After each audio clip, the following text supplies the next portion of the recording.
A medida que avanzamos en esta nueva era, es fundamental que estemos al tanto de las oportunidades y retos que se avecinan tanto para la industria en general como para los profesionales que la conforman. Nuestro país ha demostrado un gran potencial en diferentes sectores, como la manufactura, la tecnología, el turismo y la energía, entre otros. A pesar de los desafíos, como la volatilidad económica y las tensiones comerciales, México ha mantenido su posición como uno de los principales destinos de inversión en América Latina. Contamos con una fuerza laboral joven y talentosa, así como una ubicación estratégica que nos permite conectarnos con los mercados globales. Sin embargo, la industria en México también se enfrenta a varios retos. Uno de los desafíos más urgentes es la necesidad de adaptarse a los constantes cambios en la sociedad. La tecnología avanza a un ritmo vertiginoso y debemos estar preparados para adoptarla en nuestras operaciones y procesos. Esto implica desarrollar habilidades digitales y fomentar la innovación en todas las áreas de la industria. Aquellos que logren aprovechar las nuevas tecnologías estarán mejor posicionados para el éxito en el futuro. En cuanto al panorama mundial, nos encontramos en medio de una revolución industrial 4.0. La digitalización, la inteligencia artificial, el Internet de las cosas y la automatización están remodelando la forma en que trabajamos y vivimos. La industria global se está moviendo hacia una mayor eficiencia, productividad y sostenibilidad. Aquellos países y empresas que lideren esta transformación estarán a la vanguardia de la competitividad. En este escenario, las nuevas oportunidades están surgiendo para los profesionales de la industria. Hay una demanda creciente para aquellos profesionistas que poseen las habilidades y conocimientos que contribuyan a aumentar la productividad y el logro de objetivos de las empresas a través de la innovación, la mejora continua y la solución de problemas. Los profesionales que estén dispuestos a adquirir estas habilidades y adaptarse a los cambios tecnológicos encontrarán un amplio abanico de oportunidades laborales tanto en México como en el extranjero. Es por esto que es crucial poner un gran énfasis en tu educación y tu formación continua para garantizar que estarás preparado para los empleos del futuro y así puedas adaptarte a las demandas cambiantes del mercado laboral.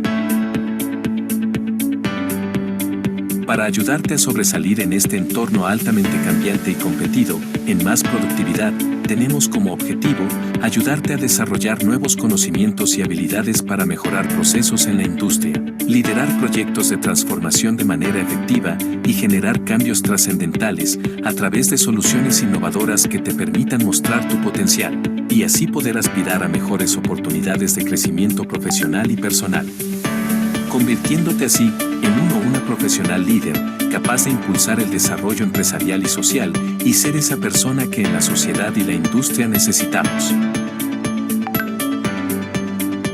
A lo largo de 8 años, nos hemos dedicado a realizar proyectos de reingeniería de procesos en la industria de manufactura y servicios, capacitación especializada dentro de empresas e instituciones, y a desarrollar el talento de profesionales que, como tú, buscan llevar sus conocimientos y habilidades al siguiente nivel para tu propio beneficio, el de la industria y el de nuestra sociedad. Siendo proveedores de empresas nacionales e internacionales, líderes en su ramo.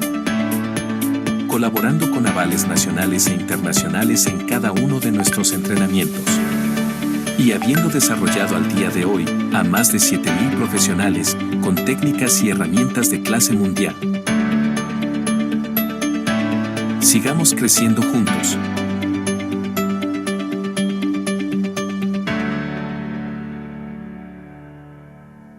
Hola amigos, buenas noches colegas, ¿cómo están? Espero que muy bien. Ayúdenme por favor a confirmar si se ve y se escucha fuerte y claro ahí en su chat, por favor. Si la transmisión se ve, se escucha bien, fuerte y claro, no hay interferencia, colegas. A ver, ayúdenme a saber, por favor, para dar inicio a esta sesión, ¿ok? Fuerte y claro, buenas noches, ¿todo bien? Fuerte y claro. Desde Reynosa, Guadalajara, Hidalgo, muy bien, Estado de México. Muchas gracias, colegas, muchas gracias. Tijuana, muy bien, Puebla, de todos lados, Mexicali, excelente, colegas, muchas gracias. Pues bueno, vamos a dar inicio a esta primer sesión de su curso de Six Sigma, en donde vamos a estar abordando ciertos puntos sobre la metodología, puntos relevantes que ustedes deben de considerar al momento de mejorar procesos a través de esta metodología. Antes de comenzar, colegas, hay varias personas que ya tenemos el gusto de conocernos aquí presentes, pero me presento con ustedes. Mi nombre es Eduardo Suárez y soy parte del equipo de Más Productividad, en donde, como ya vieron, nos dedicamos a realizar proyectos de reingeniería y optimización de procesos en diferentes industrias como la manufactura y servicios, ¿ok? A lo largo de varios años, pues me he dedicado a todo lo relacionado a mejora continua y optimización de procesos en industria automotriz, farmacéutica, metalmecánica, plásticos, servicios, entre otras, ¿vale? Y a lo largo de este tiempo, pues he tenido la oportunidad, pues, de obtener diversas certificaciones pues, conocimiento, aprendizaje, que lo más importante de todo esto, colegas, es que gran parte de lo que he tenido oportunidad de aprender, pues es parte de lo que les vengo a compartir en estas 3 sesiones, ¿ok, colegas? En estas 3 sesiones en donde vamos a tratar de cumplir con este objetivo que ven aquí en su pantalla, ¿ok? ¿Qué objetivo? Este que tenemos acá, que el participante, o sea, tú, colega, al finalizar este periodo de 3 días, conozcas los principales elementos de la metodología Six Sigma para tomar decisiones efectivas en el control de la calidad en la industria, ¿ok? Y con esto también, colega, que desarrolles ese conocimiento, esas bases que te permitan tomar decisiones para que puedas crecer personal y profesionalmente, ¿vale, colega? Entonces, eso es lo que queremos, que te lleves un fundamento sólido que apliques para crecer profesionalmente, ¿vale? Eso es lo que estamos buscando. Ahora, ¿cuál es el temario que vamos a estar llevando a cabo? Este que ves aquí en tu pantalla, en donde primero vamos a hablar de la introducción a Six Sigma, qué es, cuál es su importancia, por qué lo tenemos que implementar dentro de los procesos de una empresa, ya sea de manufactura o servicios.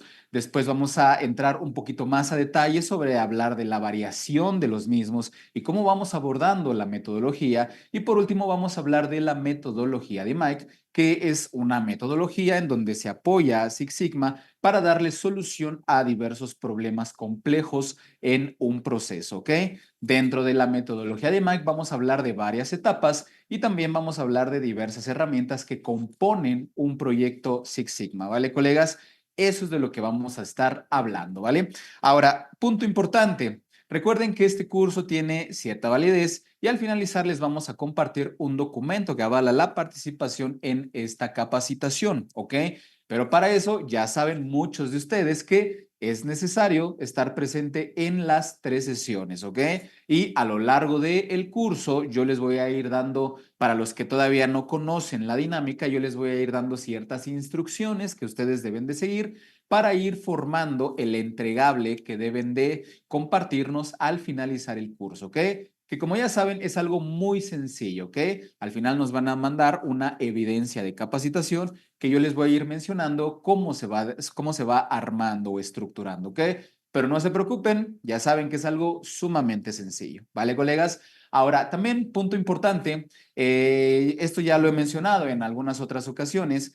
En ocasiones hay personas que se meten a nuestros grupos de WhatsApp a robar información, a agarrar contactos, etcétera. Es algo que lamentablemente no podemos controlar porque, bueno, pues WhatsApp no tiene una función como para evitar que se vean los contactos, ¿ok? Y en ocasiones, amigos, hay personas que pues roban información o en ocasiones hasta les llaman para decirles que si se quieren cambiar a otro grupo o que se cambien a otro grupo para seguir teniendo cursos gratuitos, etcétera. Personas que se hacen pasar por nosotros, cosa que no es así, ¿ok, colegas? Así que si reciben una llamada en la madrugada o a cualquier hora del día diciéndoles que nosotros los estamos cambiando de grupo, eso no es cierto, ¿ok, amigos? Hagan caso omiso de todo eso, ¿vale, colegas? Y bueno, también punto importante, antes de comenzar, los grupos de WhatsApp les compartieron los links de nuestras redes sociales. Síganos, por favor, en todas. En YouTube también, amigos, principalmente porque por ahí vamos a compartirles una sorpresa en los próximos días, ¿ok? Así que en YouTube va a ser importante y en Instagram también, que por ahí les vamos a compartir también mucha información. ¿Vale, colegas? Ahora sí, a ver, pónganme ahí en el chat, por favor. ¿Estamos listos para comenzar? ¿Todo bien? ¿Vamos bien? ¿Se escucha fuerte y claro? Ok, listos. Muchas gracias, muchas gracias. Excelente. Muchas gracias, colegas. Bueno, para hablar de Six Sigma, pues antes hay que hablar de nuestra realidad, ¿no? Como antecedente. Como nuestra realidad, ¿a qué me refiero? Que pues todas las personas como sociedad, hoy en día estamos viviendo en una era que va cada vez más rápido, ¿no? En donde los cambios tecnológicos, la innovación, va sucediendo cada vez más rápido, ¿vale, amigos? Entonces, uno de esos cambios que hemos tenido, que tenemos, perdón, en esta sociedad, pues es como ese sentido de inmediatez que hemos generado todas las personas, ¿no? ¿A qué me refiero? Que hoy en día como sociedad estamos cada vez menos dispuestos a esperar por algo, ¿ok? Ya sea productos o servicios, cuando tenemos una necesidad, buscamos quien satisfaga esa necesidad lo más pronto posible. ¿Quieres ir al banco? Vas al banco, ves una fila y dices, mejor lo hago por la aplicación. ¿Tienes hambre? En lugar de ir, mejor lo hago por la aplicación. Por algo que es más inmediato. ¿Eso está bien o mal? Pues no, no está ni bien ni mal, simplemente es parte de lo que tenemos en esta nueva era de la tecnología y de la información. Pero ahora, ese cambio, esa evolución, como te digo, ha generado un sentido de inmediatez cada vez mayor. Y esto que tiene que ver con Six Sigma y con la mejora de procesos, pues tiene todo que ver, porque a la velocidad a la que la sociedad queremos las cosas, es a la velocidad a la que las empresas tienen que satisfacer nuestras necesidades en torno a productos o servicios. Si eso no sucede, entonces la empresa se enfrenta ante una insatisfacción del cliente. Entonces, hoy en día las compañías de productos o servicios tienen esa necesidad de ser cada vez más rápidas en todo aquello que hacen, adaptarse a la velocidad de consumo de las personas que hoy se ha incrementado, se ha duplicado o triplicado mucho más derivado de los cambios tecnológicos. ¿Vale, colegas? Pero ahora, es importante comprender que si bien en una empresa tenemos la necesidad de trabajar a toda velocidad, pues eso no hace mucho sentido si dentro de la compañía no tenemos la capacidad de hacer las cosas bien a la primera. ¿De qué sirve que estés produciendo a toda velocidad si lo que estás haciendo a toda velocidad lo estás haciendo mal? Estás generando productos o servicios defectuosos. Eso no es rentable, porque si tú generas defectos, tienes producto que no cumple con los estándares de calidad del cliente, entonces la empresa tiene que pagar lo que se conoce como costos de la mala calidad, que es todo aquello en lo que tiene que pagar para poder corregir el error. Es decir, imagínate que este producto, pues es un producto defectuoso y por mala suerte llegó hasta la planta o hasta las manos del usuario final. ¿Qué implica eso? Costos de garantías, el costo del recall, el tráiler que viene de regreso, el personal para que manipule el producto defectuoso, para que lo abra, material de empaque desechado, reprogramaciones en los embarques. Y a eso pues súmale la materia prima, la mano de obra, la energía que se va a volver a hacer, el mantenimiento que aumenta la frecuencia, en fin, se detonan una serie de costos dentro de la empresa derivado de no hacer las cosas bien a la primera. Entonces ahora las compañías tienen tanto el reto, sí de producir a toda velocidad, pero de producir bien a la primera, ¿ok? Entonces aquí es en donde entra Six Sigma. Ahora, ¿por qué es importante considerar esto, colegas? Porque recuérdalo siempre, una empresa es un negocio. Y como todo negocio, pues debe de generar dinero, ¿verdad? Una empresa que no quisiera ganar dinero, pues seguramente quiere ser una beneficencia, ¿no? Y aún así las beneficencias generan mucho dinero, ¿ok? Entonces, para explicar o ser un poco más explícito en lo que te comento, observa esta imagen. Este es el estado de resultados resumido de una compañía en donde se hace una comparativa de 2 años en específico, ¿no? El primer año, fíjense muy bien, este estado de resultados nos dice que la compañía tuvo ingresos equivalentes a 50.529.700 pesos mexicanos en este caso. Eso podría ser mucho o poco dependiendo a quién le preguntes, ¿no? Pero al final, eso fue lo que ingresó, ¿ok?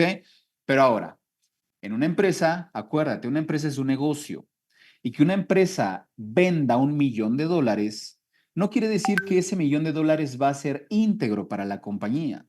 ¿Por qué? Porque tiene que pagar otros costos, ¿no? Como por ejemplo, costo de mano de obra, costo de materiales, costos de producción, gastos administrativos, impuestos, etcétera. Y lo último que queda al final de eso es nada más y nada menos que la utilidad, ¿sí? Pero ahora, la situación empeora si nosotros no somos capaces de hacer las cosas bien a la primera. ¿Sí, amigos? El porcentaje o el margen de utilidad reduce cada vez más. ¿Por qué? Porque los costos aumentan. Entonces, fíjense muy bien el contraste, ¿no? Yo vendo 50 millones, pero solo me quedo con 17. Ahora veamos el siguiente año, ¿no? En donde la empresa decidió, pues, optar por una estrategia para tener más ingresos. Dijeron, bueno, ahora lo que vamos a hacer es vender más. ¿Queremos ganar más? Pues vamos a vender más. Vamos a aumentar el volumen. Y efectivamente, ¿no? ¿Qué sucedió? Que el siguiente año la empresa vendió 57,843,923 pesos mexicanos. Podríamos pensar que quizá tuvo un incremento del 4% en cuanto a los ingresos, 5% quizá. Entonces, si lo vemos únicamente sobre el ingreso, podríamos pensar de manera errónea que la empresa creció, ¿verdad? Tuvimos un pequeño crecimiento, pero al final, pues hubo, si nos enfocamos solo en el ingreso. Pero tú ya sabes que no es lo mismo vender que ganar dinero, porque la empresa vendió más, pero fíjate muy bien, al final del ejercicio se quedó únicamente con 9,873,000 pesos.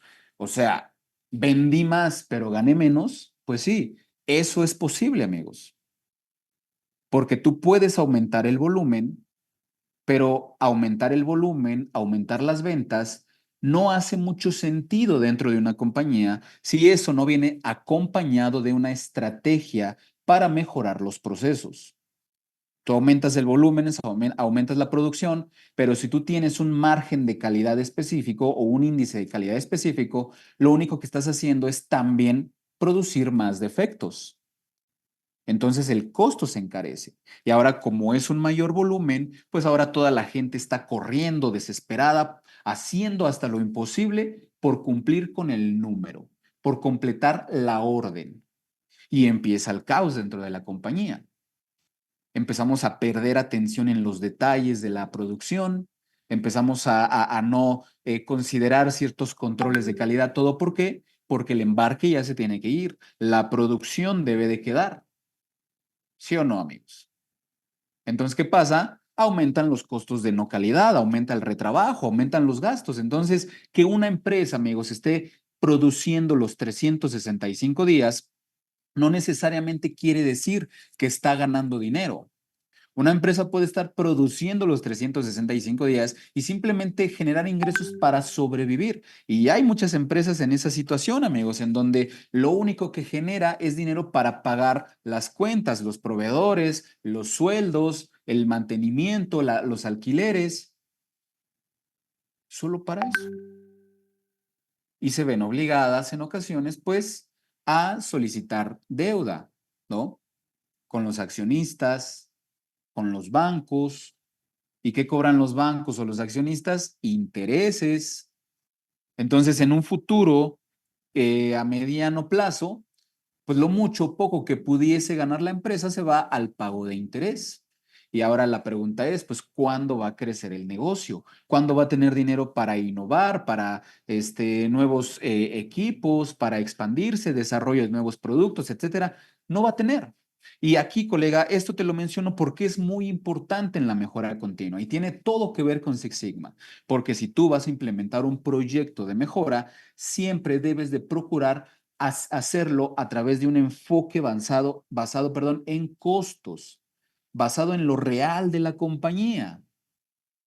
En las empresas, colegas, tenemos el tiempo, el dinero, el recurso, todo limitado. Si quieres hacer un proyecto, te van a decir que no hay lana. ¿Quieres hacer una mejora? Te van a decir que no hay personal. Todo está limitado. Entonces, no nos podemos dar el lujo de invertir tiempo, dinero y esfuerzo en algo que no es una prioridad. Y la prioridad es esta, aquello que hace crecer el negocio. Porque te digo, esto es lo real y toma decisiones basado en lo real. Muchas veces se toman decisiones con los indicadores que está bien, no me vayan a malinterpretar, es buena opción tomar decisiones con los indicadores, pero la limitante con el indicador es que hay veces que el indicador está mal calculado, la persona que lo calcula ni lo entiende, se calcula con información falsa, errónea, o simplemente se ponen otras cifras, otros datos para, pues, aparentar cierto resultado. ¿Sí, amigos? Pero al contrario, esto es lo real. Porque tú en un indicador me puedes decir, ah, no, pues tuvimos un 90% de calidad o un 98% de eficiencia. Ah, a ver, vamos a ver el dinero. No, pues el costo de producción no bajó. No fuiste más eficiente. No tuviste más calidad. ¿Sí, amigos? Entonces, esto es lo real y es lo que tú debes de comprender antes de implementar alguna mejora, que las mejoras deben de ser 100% enfocadas a la estrategia del negocio. Deben de generar, ayudar a crecer, porque eso es lo que ayuda a que la compañía avance hacia sus metas. La meta principal de toda compañía es generar dinero. Te pueden decir en su misión y su visión que ser la empresa más bonita, ayudar a la humanidad, etcétera. Está muy bien. Pero al final el objetivo es generar utilidad, amigos. Ese es el objetivo de todas las empresas. Entonces, que tú sepas enfocar tus esfuerzos de mejora a la generación de utilidad, pues te va a brindar una ventaja competitiva mayor. No es lo mismo un profesionista o una profesionista que simplemente sabe las herramientas de calidad, conoce las herramientas de calidad, a otro profesionista o que sabe enfocar esas herramientas de calidad a la estrategia del negocio. ¿Ok, colega? Eso te da más oportunidad. Y más oportunidad, ¿qué significa entonces para ti? Tener más oportunidad, pues una mayor probabilidad de tener una mejor movilidad social, ¿ok? ¿Qué es eso de la movilidad social, colegas? Es esto que ves aquí en tu pantalla, que es la capacidad de una persona perdón, la capacidad que tiene una persona de mejorar su vida o de empeorarla. En nuestro país, el INEGI lo mide de esta manera. Si tú generas a través de tu actividad laboral un ingreso estimado de 5,400 pesos, perteneces a la clase baja, la clase socioeconómica. Si tú generas aproximadamente más o menos 12,300, perteneces a la clase media-baja. Si tú generas 19,900 más o menos, perteneces a la clase media-alta, 27,800 a la alta-baja y así sucesivamente nos posicionamos en algún peldaño socioeconómico a partir del ingreso que generamos derivado de nuestra actividad laboral. Y todas las personas que percibimos un ingreso estamos en alguno de esos puntos, nos guste o no, querramos o no, creamos o no. Sí, colegas, entonces, ¿esto qué tiene que ver con Six Sigma? Pues tiene todo que ver, porque Six Sigma debes de verlo como una estrategia de negocios para las empresas, pero para ti, una estrategia de crecimiento profesional, una estrategia en donde desarrollas tus competencias profesionales. Las competencias profesionales son un conjunto de conocimientos, habilidades, técnicas, destrezas que tiene una persona para realizar una actividad. ¿Sí, amigos? Pero estos conocimientos, habilidades, técnicas y destrezas deben de ser rentables, es decir, tu conocimiento y tus habilidades te debe de remunerar, colega. Tu conocimiento y habilidades en un trabajo te debe de ayudar a crecer en ese trabajo, a obtener un mejor ingreso. Un mejor ingreso es sinónimo en ocasiones de una mejor calidad de vida, mejor alimentación, mejores servicios de salud, mejor vivienda, mejor transporte, mejor recreación. Esa es la calidad de vida, así como la medimos en nuestro país. Entonces debes entenderlo eso, que Six Sigma no nada más va a ser aprender herramientas de calidad. Es una estrategia tanto para la empresa como para ti, colega, ¿ok? Entonces, así debes de entenderlo. Ahora, fíjense muy bien, colegas, todos, por favor, todos y todas, ingresen a esta página, por favor. Ingresen a esta página www.menti.com e ingresen el código 2717-4858. Por favor, ingresen ese código y me dicen en el chat cuando estén listos, ¿ok? Por favor. A ver, por favor, me dicen en el chat cuando estén listos, por favor, porque voy a cambiar de pantalla, ¿ok? Entonces, www.menti.com e introducen ese código, ¿ok? Dicen, listo, listo, listo, listo, muy bien, muchas gracias. Vamos a ver, fíjense bien, amigos, a ver, denme un segundito y por favor, ayúdenme a responder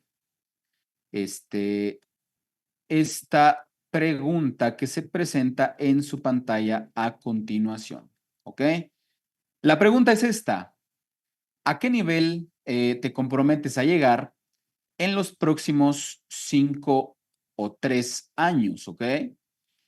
En 5 o 3 años, ¿a qué nivel socioeconómico te comprometes a llegar? Para los que no vieron el código, aquí comparto el link para ingresar a la presentación en el chat.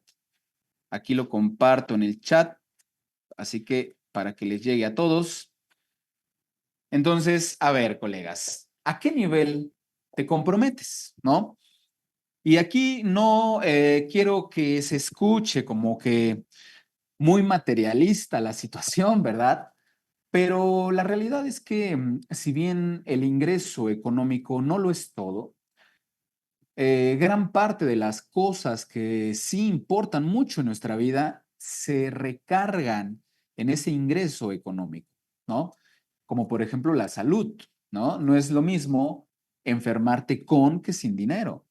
No son lo mismo unas vacaciones con que sin dinero, ¿no? Entiendo todo esto que importa a la persona, importa que uno quiera pasársela bien, por supuesto que sí, pero no estaría mal pues tener un poco más de posibilidad, ¿verdad?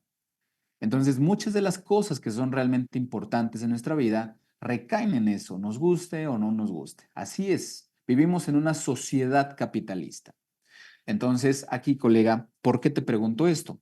Porque así como con Six Sigma y con otras metodologías y conocimientos, nosotros vamos a ayudar a que las personas a que las empresas, perdón, logren sus objetivos financieros.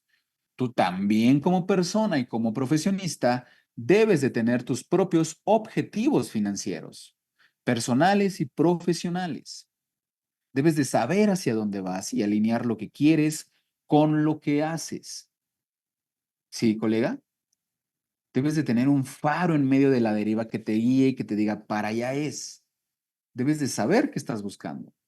Porque si no, cualquier cosa que te llegue, siempre y cuando no te afecte, vas a pensar que es algo bueno. Por ahí dice la frase, ¿no? No hay viento favorable para el marinero que no sabe hacia dónde va. ¿Sí, amigos? Tú no sales de tu casa sin saber a dónde vas. Cada que sales y pones un pie afuera de tu casa es porque sabes a dónde te diriges, ¿no? Entonces, ¿por qué en el ámbito profesional no? Debes de saber hacia dónde vas, cuál es la meta que quieres lograr y hacer todo lo necesario para que eso se pueda dar, ya sea en desarrollo dentro de una compañía o que tú pongas un negocio o que te cambies de carrera, lo que pienses hacer, colega, está bien, pero define qué quieres y alinea lo que quieres con lo que haces, ¿sí? Porque muchas veces queremos lo mejor de la vida, ¿no? ¿Cómo no lo vamos a querer? Pero no estamos dispuestos a hacer lo mínimo necesario. Es como este ejemplo, ¿no? A ver, pónganme ahí en el chat a quién le gustaría sacarse la lotería. A ver, pónganlo ahí en el chat. ¿A quién le gustaría sacarse la lotería, colegas? Dicen a mí, por supuesto que a mí, todo mundo, ¿no? O al menos una gran mayoría, ¿verdad? Pero ahora, todos los que contestaron yo o a mí, ¿quién de ustedes pongan en el chat quién tiene un billete de lotería? ¿Quién ya compró el billete de lotería? ¿Quién lo tiene ahí en la bolsa? Dicen yo no, nadie, yo, bueno, si hay gente que sí, yo no, te fallé, la verdad no, nunca he comprado, yo no, bueno, pues es eso, ¿no? Alinea lo que quieres con lo que haces. No podemos esperar lo máximo de la vida sin hacer lo mínimo indispensable para que eso suceda. Entonces, define hacia dónde vas, colega, cuál es la meta que quieres lograr y haz no lo que puedes, sino lo necesario para que eso se cumpla. No esperes a que la situación y las circunstancias te pongan a hacer algo. Empieza a hacerlo ya, lo que sea, como sea, con los recursos que tienes. En el camino, créeme que va a ir saliendo, va a ir saliendo. Vas a ir encontrando el camino en medida de que vas avanzando. Es como cuando vas en un camino de niebla, vas descubriendo conforme avanzas, no se ve claro, pero conforme avanzas te vas dando cuenta que sigue la vuelta a la derecha, a la izquierda, ¿sí? Pero avanzando es como lo encuentras. Entonces, empieza a hacer lo que tengas que hacer, pero empiézalo a hacer ahora, colega, ¿ok? Y si es con Six Sigma o es con cualquier metodología que quieras o estés aprendiendo, acuérdate, debes de enfocarla a tu crecimiento profesional, ¿vale, colegas? Ahora, fíjense muy bien, partiendo de esto, ¿qué podemos considerar cuando vamos a implementar esta metodología? Pues debemos de entender antes de su implementación lo que conocemos como los costos de calidad, ¿ok? ¿Qué son los costos de calidad? Pues es todo lo que nos cuesta hacer un producto bien a la primera o no hacerlo bien a la primera, no haberlo hecho bien a la primera. Esos son los costos de no calidad que se dividen en varios puntos, ¿no? Costos de prevención, costos de evaluación, costos se me fue el nombre, costos de prevención, costos de evaluación, entre otros, colegas. Entonces, son todo lo que nos cuesta la calidad. Pero ahora, ¿por qué es importante, amigos, tener o entender, más bien dicho, estos costos? ¿Por qué? Porque los costos nos van a ayudar a priorizar. Y priorizar nos va a ayudar a enfocar los esfuerzos a lo que genera realmente dinero dentro del negocio. Es decir, imagínate esta gráfica que tú ves aquí. Esta gráfica lo que representa, pues es un esquema sobre los costos que se han tenido dentro de una compañía en diversas líneas de producción a lo largo de un año, ¿ok? Entonces, fíjense bien, aquí creo que pues es bastante obvio que la línea de producción número 3 es la que más costo está generando a la compañía. Es la que, por ejemplo, si lo ponemos en perspectiva de las otras, es la que más scrap está generando, es la que más mano de obra directa tiene, es la que más tiempo extra genera, es la que más todo lo malo de la compañía, ¿ok? Es la que más gasta dinero. Ahora, pues podemos entender eso gracias a los costos. Porque si no fuera así, fíjate muy bien, ¿qué pasaría si yo digo así nada más que voy a implementar un proyecto de mejora continua, ¿no? Porque ya aprendí Six Sigma, ya aprendí Lean Manufacturing, ya tomé un curso, lo que sea, y voy a implementar una herramienta. Entonces te pones a buscar qué vas a implementar y de repente ubicas la línea de producción 5. Dices, no, esa línea 5 es un desastre. Siempre que paso por ahí, está todo tirado, un montón de material defectuoso. Pero resulta que en términos monetarios, la línea 5 de scrap, pues tiene una mínima parte. Pero tú no lo sabes porque antes no priorizaste. Antes no entendiste la situación financiera del negocio. ¿Sí? Esto que está aquí. Entonces, pues de buena onda y pues con muchas ganas, con toda tu iniciativa, decides implementar un proyecto en la línea de producción 5. Ese proyecto, pues si te das cuenta, no es, o esa línea, perdón, no es tan prioritaria en términos monetarios como la línea 3. Eliminar el scrap en la línea 5 no estaría mal, pero estaría mucho mejor si lo hacemos en la línea 3 porque es la que más nos está costando. Todo mundo nos estamos comiendo las uñas por esa línea, por los tiempos, por el scrap, por el costo, es la que le da de comer al negocio, ¿sí? Y mientras tanto, tú estás enfocado en la línea 5. porque no entendiste el negocio, ¿sí? Entonces, ¿qué va a pasar con todo tu proyecto? Pues va a tener muchos obstáculos. Desde que tu jefe te va a decir que sí, el gerente te va a decir, órale, está bien, hay que hacerlo, pero a la mera hora que va a pasar, te van a decir que pues déjalo un momentito, mejor dale a esta otra prioridad. La gente no va a participar, no van a asistir a las reuniones, no van a completar los entregables. ¿Por qué? Porque no es una prioridad. Solucionarlo no estaría mal, pero no es una prioridad. Cuando algo es prioridad, amigos, ¿cómo tenemos a la gente ahí, no? Que si ya está, que si ya está, que si ya está, te van dando seguimiento. Es más fácil que te faciliten el recurso, ¿ok? Que te faciliten el tiempo, que la dirección se involucre porque estás trabajando sobre algo que es una prioridad. Entonces, a partir de entender la prioridad, principalmente financiera, es donde nosotros podemos enfocar los esfuerzos de Six Sigma. Que bueno, es importante entender que puede haber dos, digámoslo así, dos detonantes de Proyecto Six Sigma, ¿ok? Número uno, la estrategia de la organización, que es esto que estamos platicando aquí. Y número dos, las reclamaciones o insatisfacción de un cliente en particular. ¿Ok? Que derivado de quejas, no conformidades, etcétera, pues decidamos implementar un proyecto Six Sigma, ¿ok? Pero acuérdate siempre entender la prioridad del negocio. Y para eso, colegas, para abordar esa prioridad en cuanto a costos derivados de la mala calidad, pues tenemos esta metodología que dice la definición que es una filosofía de negocios enfocada a medir y mejorar la calidad de los productos y procesos basándose en datos, ¿ok? Se centra en la reducción de la variabilidad. Pero ahora, entonces, para implementar Six Sigma, debemos de entender la variabilidad. ¿Pero qué cosa es la variabilidad? Pues es esto que estás viendo aquí. Dice que es la diferencia inevitable en la salida de un proceso, que podemos identificar a la salida de un proceso. Y fíjate muy bien, dice diferencia inevitable. ¿Qué quiere decir? Que vamos a partir de la premisa de que todos los procesos, sin excepción, el que sea de manufactura o de servicios, va a tender a presentar variación porque es una característica natural del proceso, ¿ok? Ahora, esa variación, colegas, ¿cómo la podemos entender? Pues imagínate que tú tienes estos dos productos, ¿no? Aquí, y salen de la misma línea de producción.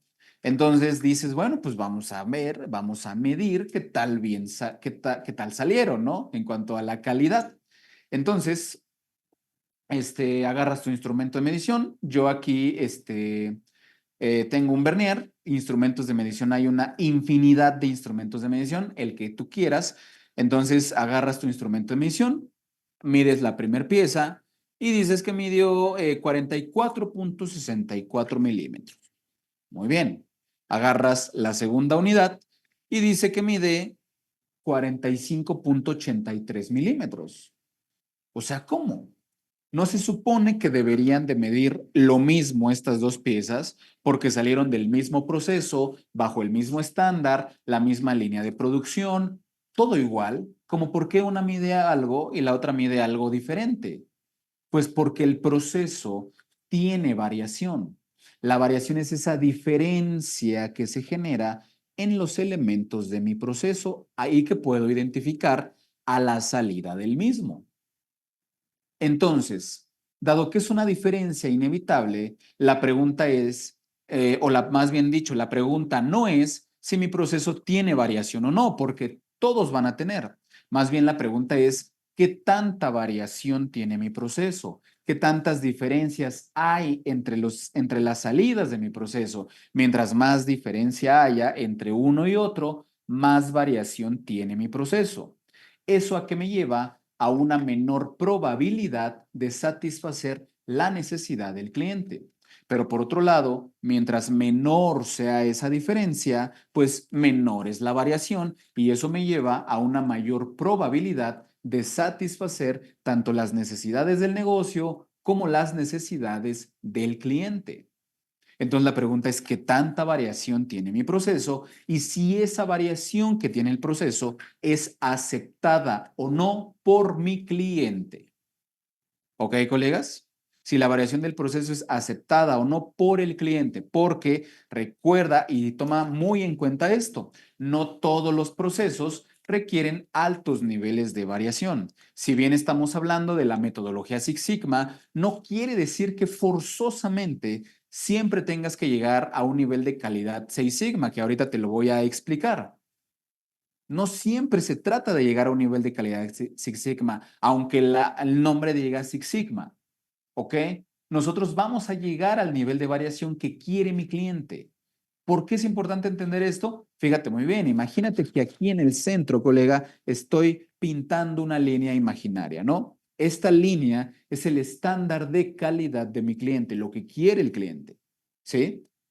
Si yo a mi cliente le entrego un producto o servicio con más calidad, es decir, con menos variación que la que él requiere, porque queremos darle más calidad, pues lo que estoy haciendo es que estoy encareciendo el proceso y lo estoy volviendo más complejo. No es lo mismo medir la calidad con un vernier que medir la calidad con una máquina de medición por coordenadas, ¿verdad?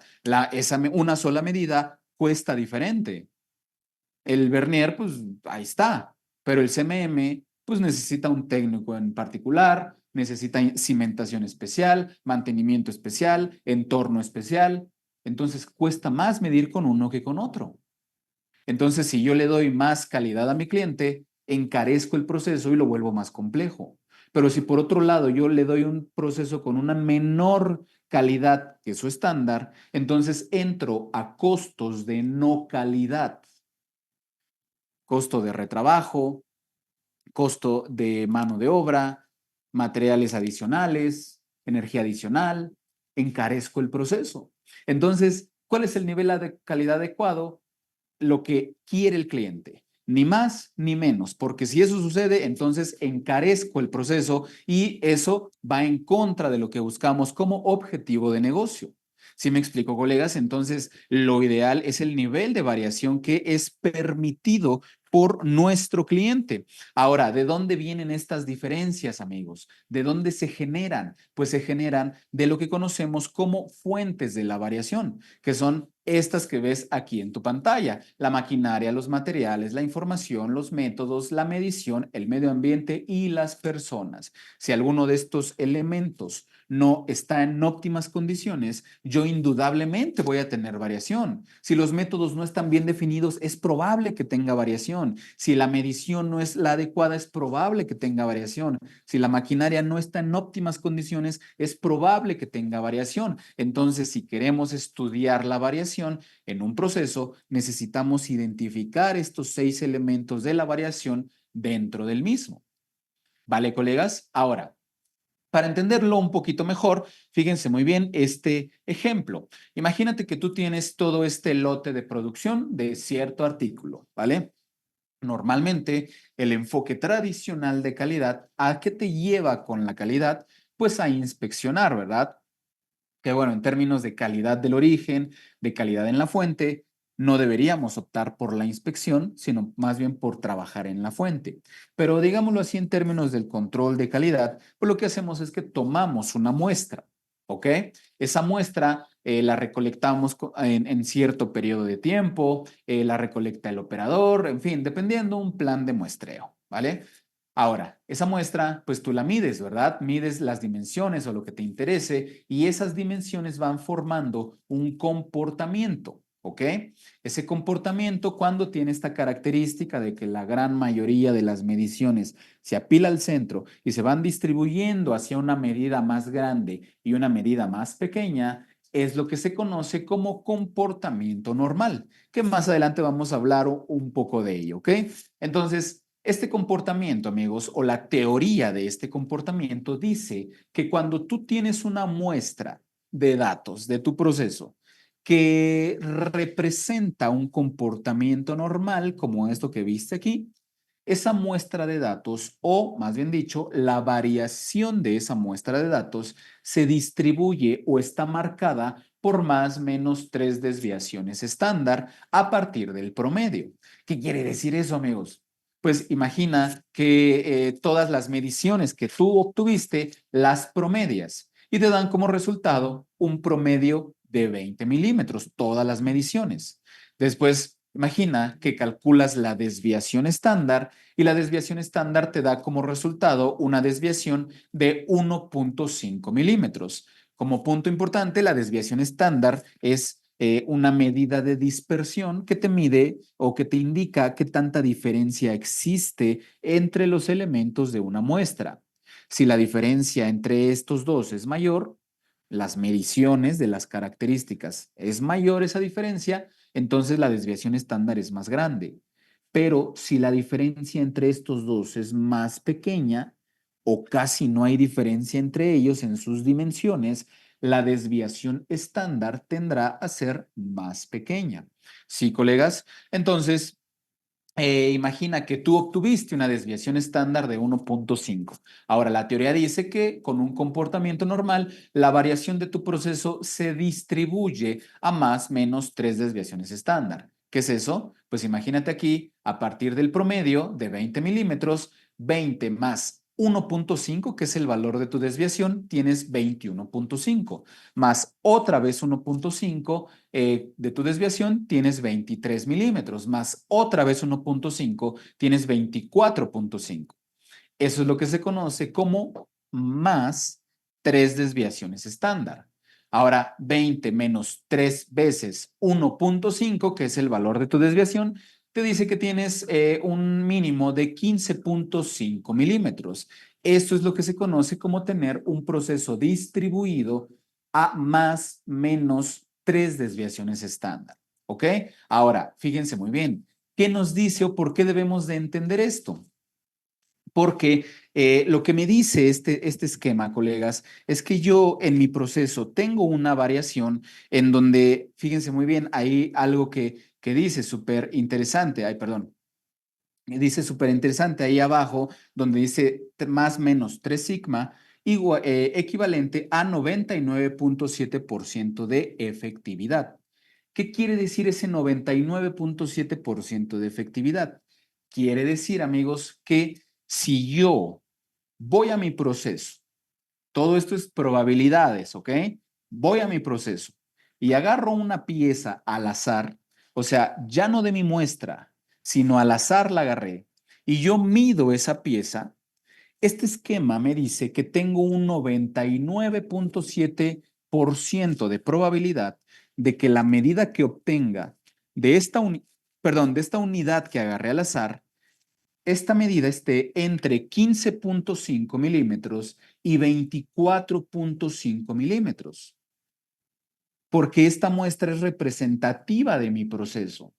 Y lo que me dice es que la variación de mi proceso la encuentras entre 15.5 y 24. Tú tienes un 99.7% de probabilidad de que la pieza que agarres entre este rango, ¿ok?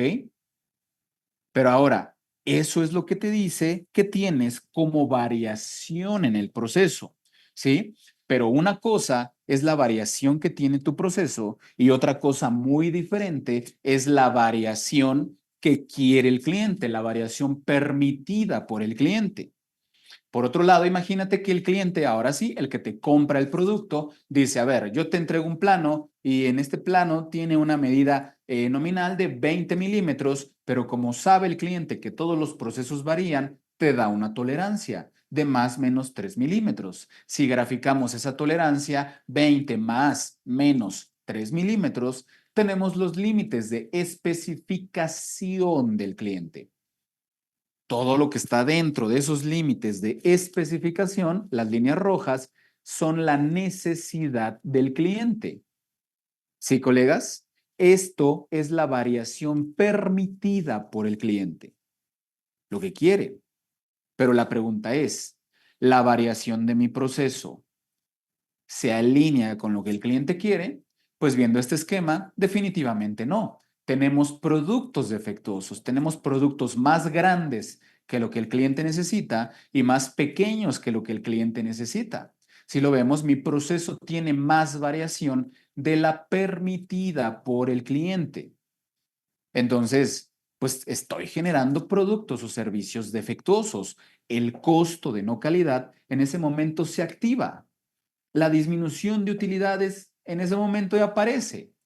¿ok? Todo lo que ya hemos platicado. Entonces aquí es en donde entra la metodología Six Sigma, colegas, que es la metodología que te va a ayudar a reducir la variación de tus procesos de tal manera que lo que genera tu proceso esté dentro de lo que tu cliente solicita. Un cliente te puede pedir el equivalente a un nivel de calidad 6 sigma, 5 sigma, 4 sigma, 3 sigma.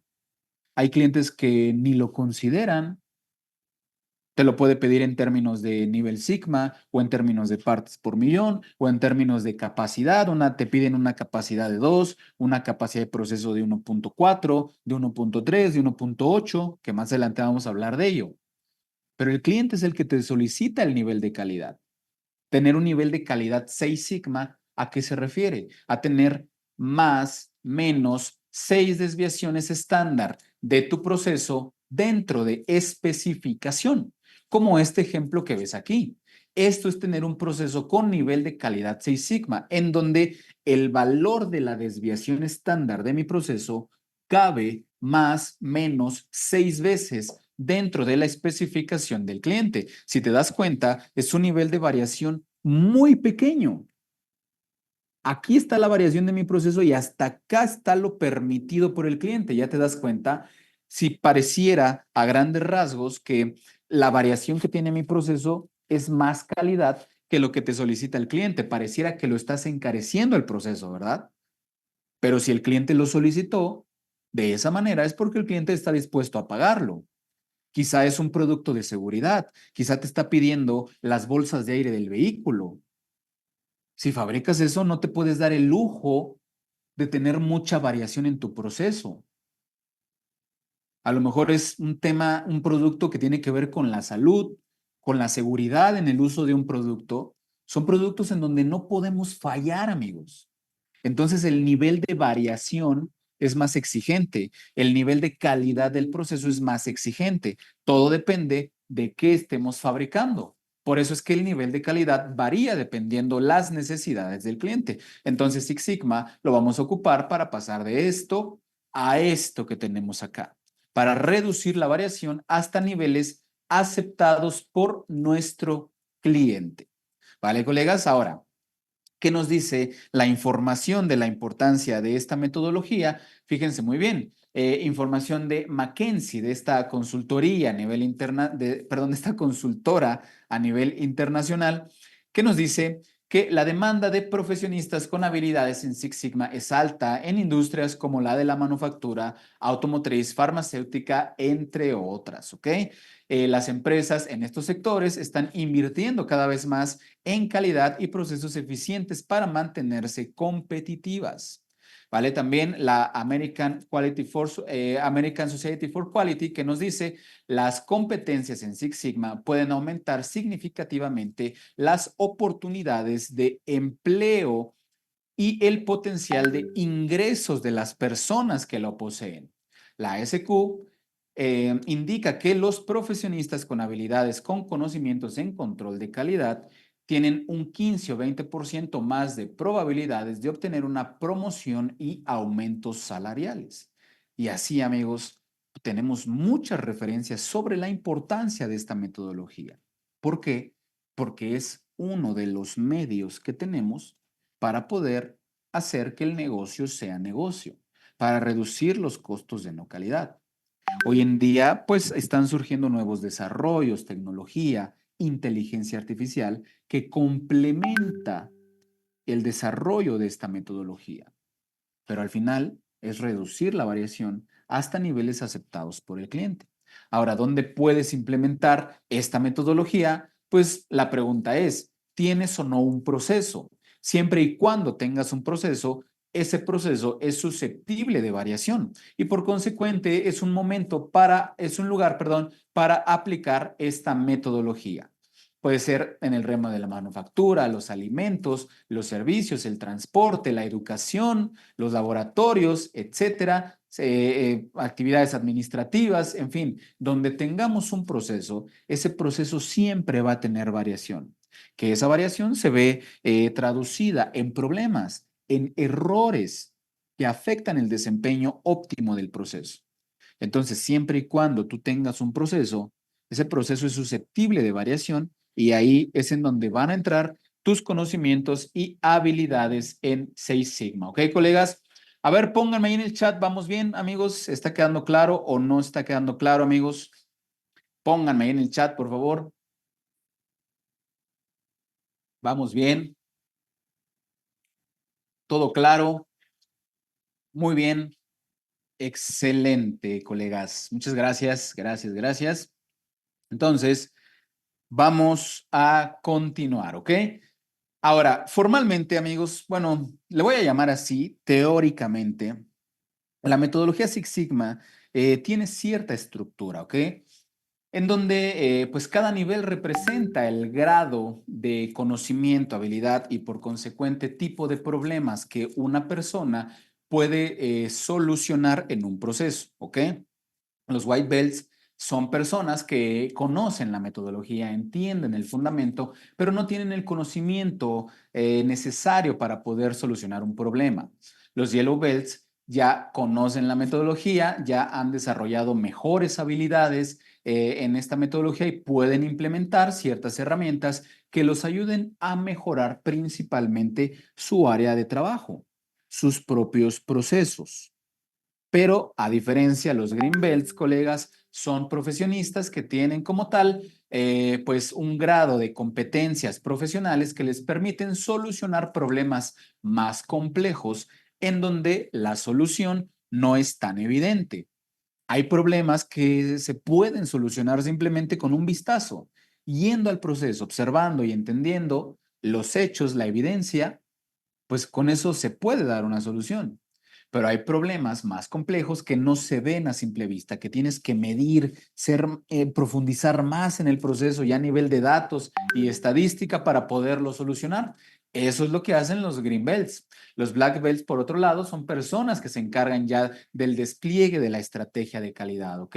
Tú, con este curso, estás cumpliendo con los conocimientos y las competencias correspondientes a el White Belt. Y posteriormente, pues vas a cumplir con el resto de los conocimientos para Yellow Belt y Green Belt. ¿Vale, colegas? Entonces, a ver, pongan ahí en Menti, por favor, regresen a Menti nuevamente a la página donde ya estuvieron, amigos. A ver, pónganse ahí, por favor, en Menti y pónganme en el chat cuando estén listos, ¿ok? Pónganme en el chat cuando estén listos ya en Menti, ¿vale? Ya quedó, listo, lista, muy bien, excelente. Vamos a colocar o a presentar la siguiente pregunta, que es esta que ven a continuación, ¿ok? A ver, ahí va, ahí va. Este es por tiempo, así que mucho cuidado. Ahí va, amigos. ¿Cuál es el objetivo de Six Sigma? Es la pregunta, amigos. ¿Cuál es el objetivo de Six Sigma? 20 segundos para responderla. Será implementar las 7 herramientas de calidad. Será reducir la variación de procesos hasta niveles aceptados por el cliente. Será reducir la variación de los procesos a la variación mínima posible o llevar a la empresa a niveles de clase mundial. ¿Cuál será el objetivo, colegas? Bueno, pues ya respondió la mayoría y la respuesta correcta efectivamente es reducir la variación de los procesos a niveles aceptados por el cliente. ¿Ok? La variación que necesita tu proceso es lo que te pide el cliente, de acuerdo a sus especificaciones, sus necesidades. ¿Vale, colegas? Ni más ni menos. Recuerda, aunque la metodología dice Six Sigma, no siempre vas a llegar a un nivel de variación nivel 6 sigma. Ahora, mucho ojo, tener menos variación que el nivel sigma no es sinónimo de productos defectuosos. Tú puedes tener menos variación que el nivel sigma y aún así hacer todo bien a la primera. Tener calidad al 100%. Se puede. ¿Ok? Solo aquí el tema es qué tanta variación me permite el cliente. Esa es la pregunta. ¿Vale, colegas? Entonces, a ver, pónganme ahí en el chat, por favor, si está quedando clara la información. Nuevamente, a ver, no siempre, aunque la metodología diga Six Sigma, es lo que nos orienta, pero no es lo que necesitamos todos en los procesos, ¿ok? ¿Ok? Muchas gracias, colegas. Muchas gracias. Así que vamos a continuar. Entonces, la pregunta siguiente es ¿cómo empezamos un proyecto Six Sigma? Pues vamos a utilizar la metodología de Mike para solucionar un problema sobre un proceso que ya existe, que ya está funcionando, ¿vale? La metodología de Mike, amigos, es un acrónimo en donde cada una de sus letras lo que representa es una etapa en la metodología de Mike. Las mismas letras, digámoslo así, te van guiando a saber qué es lo que tienes que hacer. Empezamos por la etapa de definición. Esta etapa de definición de la D de DMIC, esta etapa de definición nos ayuda a generar claridad sobre lo que vamos a trabajar en mi proyecto Six Sigma.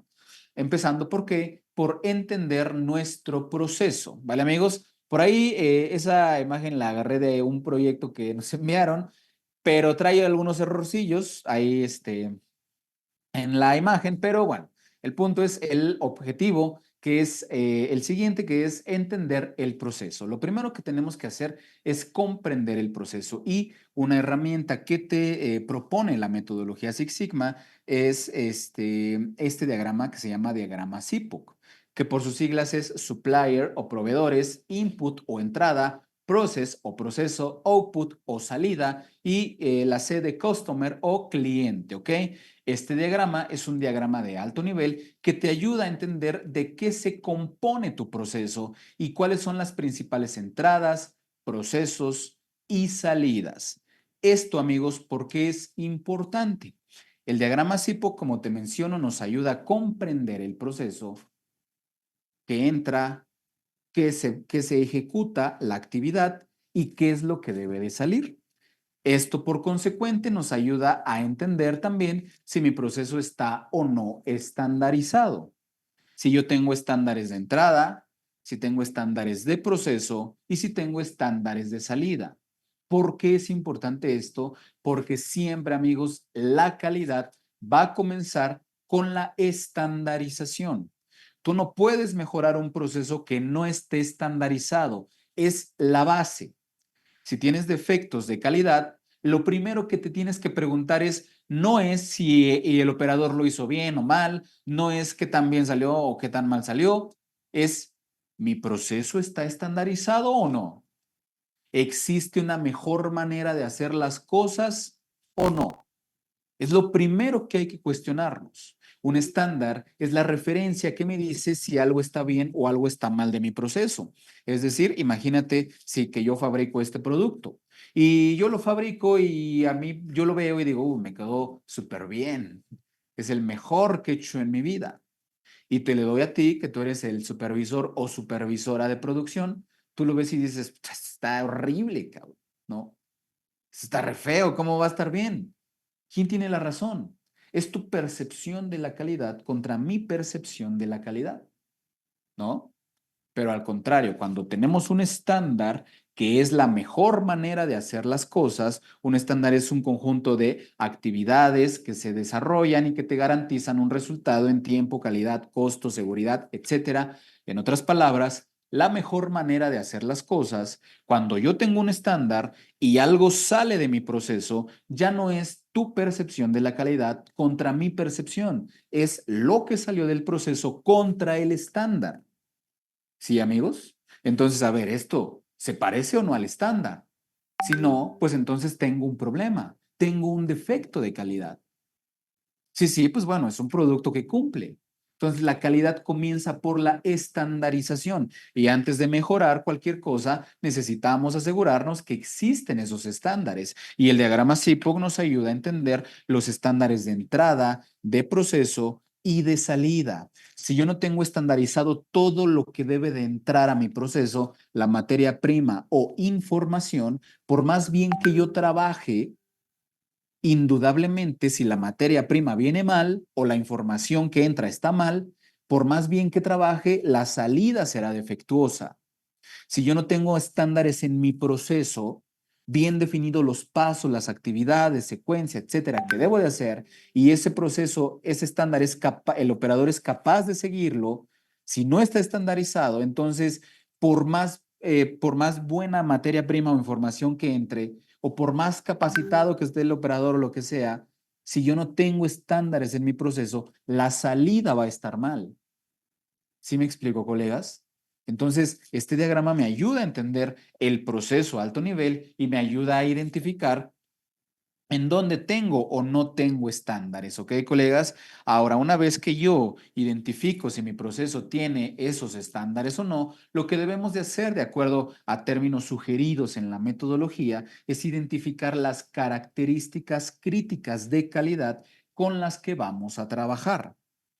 Muchas veces, colegas, las características críticas de calidad ya te las da el cliente en su requerimiento, en su plano, en su contrato, en su especificación. Ahí te dice qué es lo que quiere. Cuando no, nosotros tenemos que definirlas con ayuda del cliente y con ayuda de la voz del cliente. Pero, ¿qué es una característica crítica? Una característica crítica, colegas, es eso, una característica de tu producto o de tu servicio que si falla puede afectar la funcionalidad primaria del producto, puede llevarte a comprometer la seguridad del operador que fabrica el producto o la seguridad del usuario del producto o te puede llevar a un incumplimiento regulatorio. Esa es una característica crítica que afecta funcionalidad, seguridad o cumplimiento normativo. Sí, colegas, entonces nosotros tenemos que definir, perdón, las características críticas de aquello que vamos a hacer.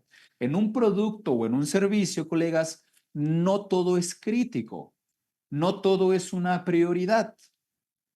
El proyecto Six Sigma, nuestros esfuerzos de calidad, lo recomendable es que lo enfoquemos primero a las características críticas, a aquello que si no hacemos bien, nos afecta la funcionalidad primaria, la seguridad o el cumplimiento normativo. Por ejemplo, aquí, como esto, vamos a suponer es un vehículo, ¿no? Un carro, ¿sí? No es lo mismo la criticidad o las consecuencias intrínsecas de la falla en la bolsa de aire del vehículo que la falla en las dimensiones del tapete trasero en donde los pasajeros colocan los pies. Las consecuencias cambian. Si falla mi bolsa de aire, una persona puede hasta perder la vida. Voy en contra de normativas. Pero si los tapetes del ocupante trasero me salen unos 2 o 3 milímetros más grandes, pues a lo mejor sí es importante cumplir con la especificación, pero la falla o las consecuencias o la severidad de ello, pues no es algo significativo. ¿Sí me explico? Entonces hay cosas, hay puntos o hay características más críticas que otras dentro de un producto o servicio. Y la idea es que si tú te vas a enfocar a hacer un proyecto de este nivel, pues lo enfoques a las características críticas primero, a lo crítico de tu producto, para después, colegas, entre más, menos herramientas, terminar realizando un Project Charter, ¿ok?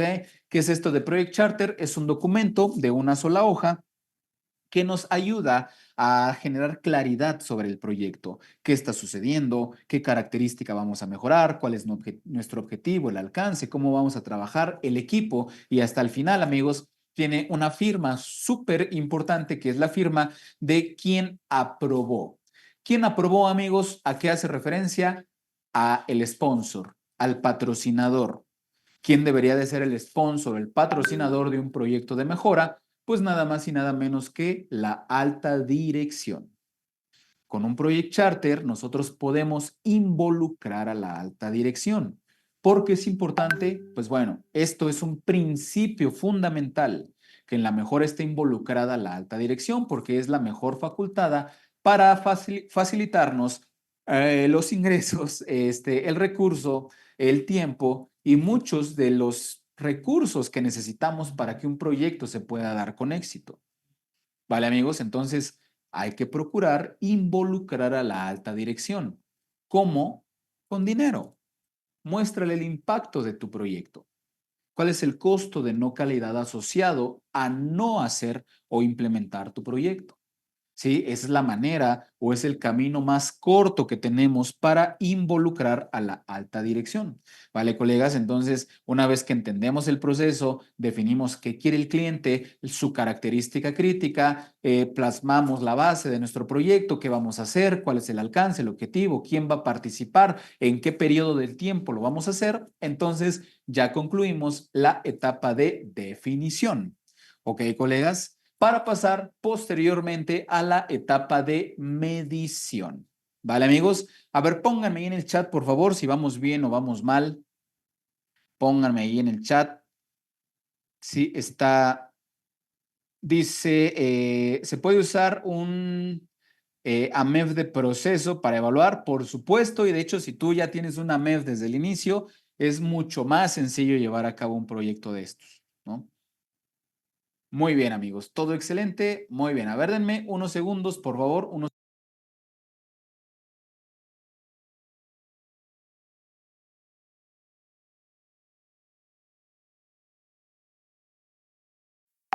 Listo, amigos. Muchas gracias. Ahora, vamos a pasar a la etapa de medir. La etapa de medir, colegas, pues es la etapa en donde nosotros vamos a recolectar la información necesaria para empezar a estudiar mi proceso, para empezar a comprender la variación del proceso. ¿Recuerdas la definición que decía que Six Sigma es un método basado en datos? Pues la calidad requiere datos. Entonces necesitamos recolectar información y eso se hace en la etapa de medir, ¿ok? La etapa de medir, colegas, pues bueno, vamos a ocupar ciertas herramientas como ellas Minitab. No es el único software que existe para analizar la variación de procesos, pero sí es de los más utilizados y a mi punto de vista es de los más intuitivos que podemos tener, ¿no? Y bueno, pues es muy común encontrarte este software en todas las empresas y tú lo vas a aprender a utilizar más adelante, ¿ok? Entonces, fíjate muy bien, tenemos que recolectar datos, pero hay un inconveniente, que ¿cómo sabemos que esos datos que vamos a recolectar o que ya recolectamos, cómo sabemos que esos datos son confiables? ¿Cómo sabemos que esos datos están bien recolectados? ¿Cómo sabemos que esos datos realmente reflejan lo que está sucediendo en el proceso? No lo sabemos porque no hemos hecho un estudio del sistema de medición. El estudio del sistema de medición nos ayuda a responder la pregunta de quién mide al que mide, quién checa al que checa. ¿Cómo sé que la persona que me está arrojando medidas en el proceso, la que me dice si el producto cumple o no cumple, cómo sé que me está arrojando medidas confiables? ¿Cómo lo sabemos? Ahora, fíjense muy bien, vamos a hacer aquí un experimento, ¿no?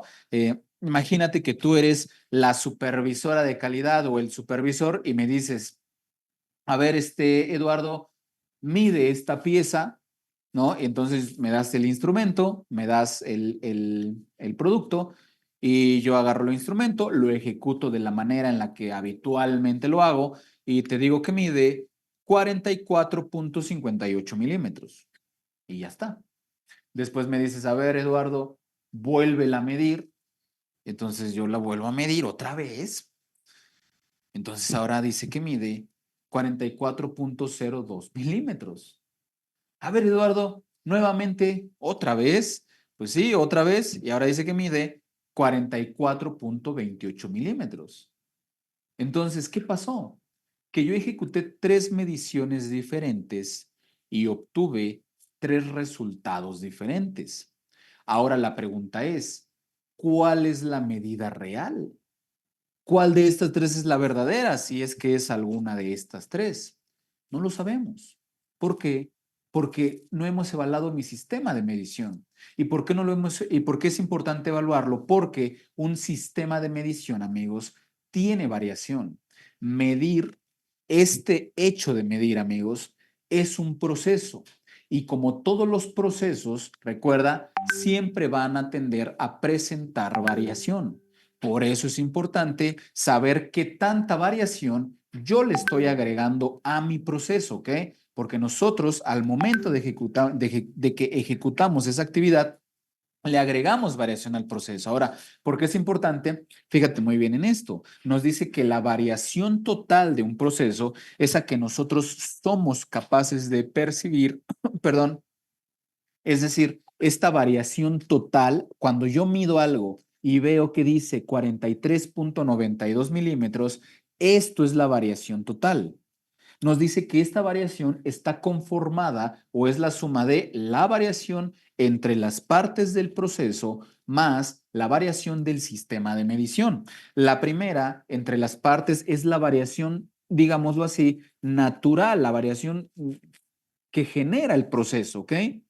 Y la variación del sistema de medición es la variación que yo, a través de mi proceso de medir, que ese proceso tiene que ver con agarrar la pieza, agarrar el instrumento o colocar la parte, ubicarla, acomodarla, colocar el instrumento, interpretarlo, todo ese proceso es la variación del sistema de medición. Entonces, al momento de que yo hago esto así de simple, yo le estoy agregando variación al proceso. Entonces, ¿qué me dice? Que muy probable esta medida que yo estoy observando aquí no es la medida real del producto, porque mi medición tiene variación. Entonces, el sistema de medición o la validación del sistema de medición nos va a ayudar a saber qué tan grande es esa variación, si es muy grande o es muy pequeña, ¿ok, colegas? Entonces, por eso tenemos que saber qué tan confiable es mi medida. Un sistema de medición se compone del instrumento, si es que aplica. Hay procesos en donde no hay instrumentos de medición, sino más bien hay evaluaciones en donde yo con mi conocimiento, habilidad y experiencia tomo una decisión sobre un criterio de calidad. Cumple o no cumple, pasa o no pasa, huele bien o huele mal, sabe bien o sabe mal. Ese es un atributo. Entonces, también aplica como parte de un sistema de medición, ¿ok?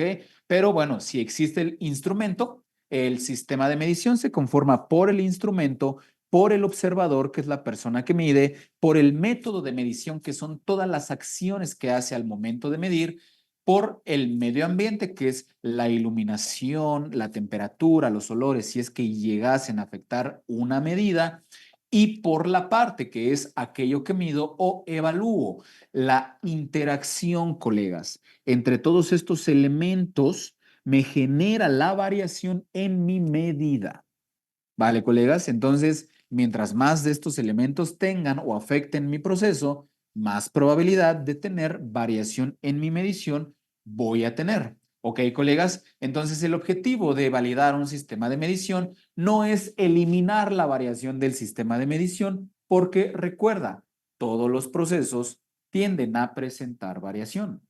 El objetivo es reducirla a niveles aceptados para el proceso y para el cliente. Ahora, fíjense muy bien, que tenemos que analizar sobre la validación de un sistema de medición. Son varios elementos, pero los principales, ¿cuáles son? Son la precisión y la exactitud del sistema de medición. ¿Qué son estos dos elementos? Fíjense muy bien. Vamos a analizarlo. Por un lado, primero, la exactitud nos dice que es o se refiere a qué tan cerca están las medidas, qué tan cerca están las mediciones, perdón, de un valor real de referencia. Y por otro lado, la precisión nos dice qué tan cerca están las mediciones entre sí. Es decir, qué tan capaces somos de repetir o de reproducir una medida. Eso es la precisión, ¿ok? Para ser un poco más explícitos en esto, fíjense muy bien, les voy a explicar con una pieza, ¿ok? Fíjense muy bien.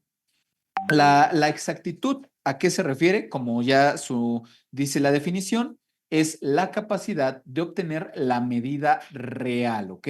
O de aproximarnos a la medida real. Es decir, imagínense que yo tengo este producto, ¿ok? Y no es un producto común y corriente, no es un producto del proceso, es una pieza certificada, es un patrón, es una parte de referencia, una pieza de la que yo ya conozco su medida real, ¿vale? Esa medida real viene con un certificado de un laboratorio de metrología certificado o con un certificado firmado por el cliente de que esta pieza mide lo que dice el documento que mide, ¿ok? Para ser más detallado, piezas de referencia son como estas que tenemos aquí. Son piezas de las que ya se conoce su medida real, que seguramente has visto varias, ¿no? Como las pesas con las que calibran las básculas o cualquier otra parte de referencia, ¿ok? Son piezas de las que ya se conoce su medida real. Entonces, fíjense muy bien, imaginemos que esta pieza me llega a mí y el cliente dice que mide 44 milímetros. Eso es lo que mide. Entonces, tú me dices, a ver, Eduardo, mídela 3 veces. Entonces, yo mido la primera vez y me da 45 milímetros. La mido la segunda vez y me da 45,5. La mido la tercera vez y me da 46 milímetros. Vamos a suponer que yo hago ahí un promedio entre todas las mediciones que hice y me da como resultado una medida promedio de 46 milímetros. Entonces, aquí está mi medida promedio de 46 y acá está el valor de referencia de 44. Cuando yo medí, el resultado que debí de haber obtenido en mi medición debió de haber sido de 44 milímetros. ¿Por qué? Porque eso es lo que mide realmente la parte, ¿sí o no? El cliente lo dice en el certificado. Pero, sin embargo, yo al momento de medir no obtuve 44, obtuve 46 milímetros. Entonces, ¿qué quiere decir? Que mi medida no fue tan exacta, ¿ok? Porque no tuve la capacidad de medir o obtener el resultado de mi valor de referencia. ¿Sí, amigos? Mientras mi medida o el valor promedio de mi medición esté más alejado del valor de referencia, quiere decir que mi medición es menos exacta. Cuando esto sucede, cuando la medida promedio y el valor de referencia son diferentes, se genera un sesgo. ¿Ok? En este caso, el sesgo, mi medida es de 46 menos 44, es un sesgo de 2. ¿Ok? De 2 milímetros. Vale, amigos, es una variación en mi medición de 2 milímetros. Ahora, ese sesgo, mientras más pequeño sea, quiere decir que mi medida está más aproximada al valor real. ¿Eso qué quiere decir? Que mi medida tiene más exactitud. Eso es la exactitud, mi capacidad de obtener la medida real de aquello que estoy midiendo. ¿Vale, colegas? Ahora, por otro lado, la precisión que me dice. La precisión dice que es la capacidad que vamos a tener de repetir una medición. Ahora, olvídate de esta pieza de referencia, ¿ok? No existe esa pieza de referencia. Estamos en otro momento del tiempo y tú vas a tu proceso y agarras una pieza al azar. Tú no sabes su medida real, ¿ok?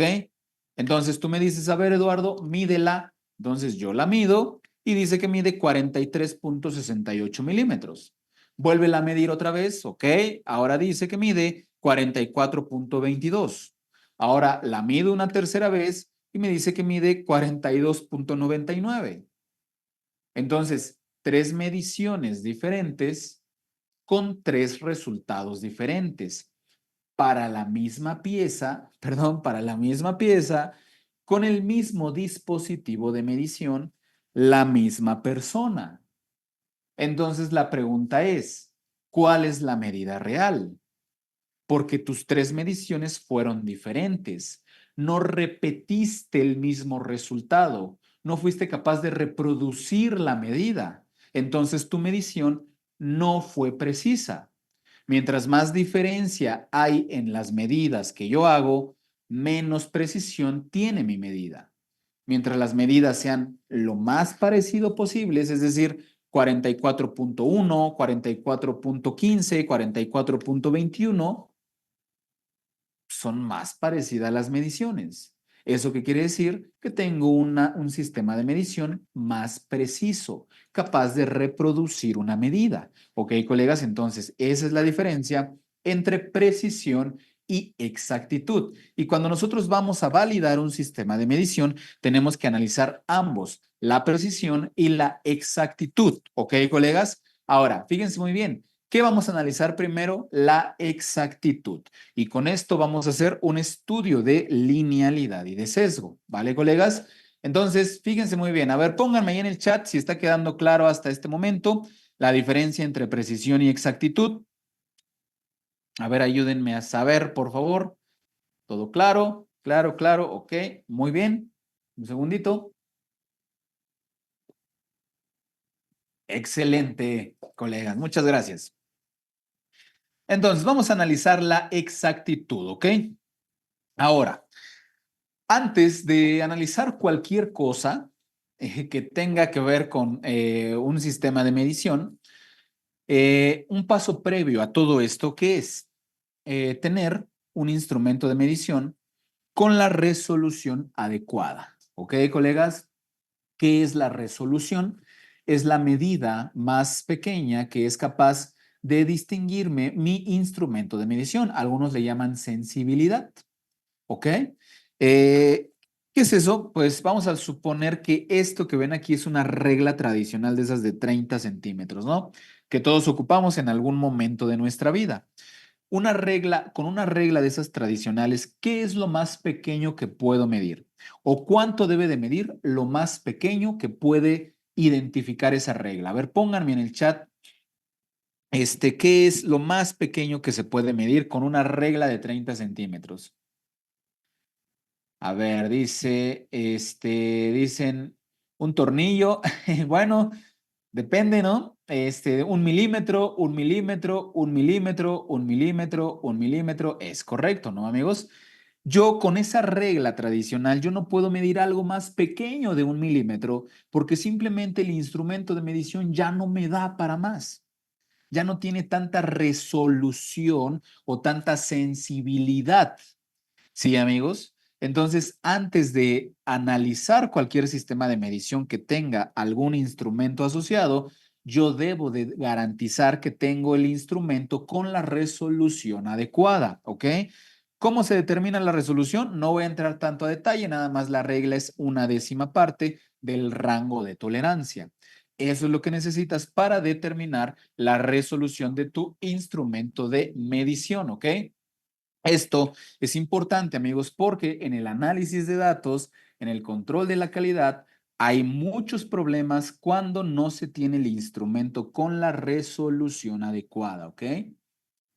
En ocasiones es muy complejo analizar la variación del proceso si estás analizando una variación con un instrumento que tiene menos resolución que la que realmente requiere tu proceso.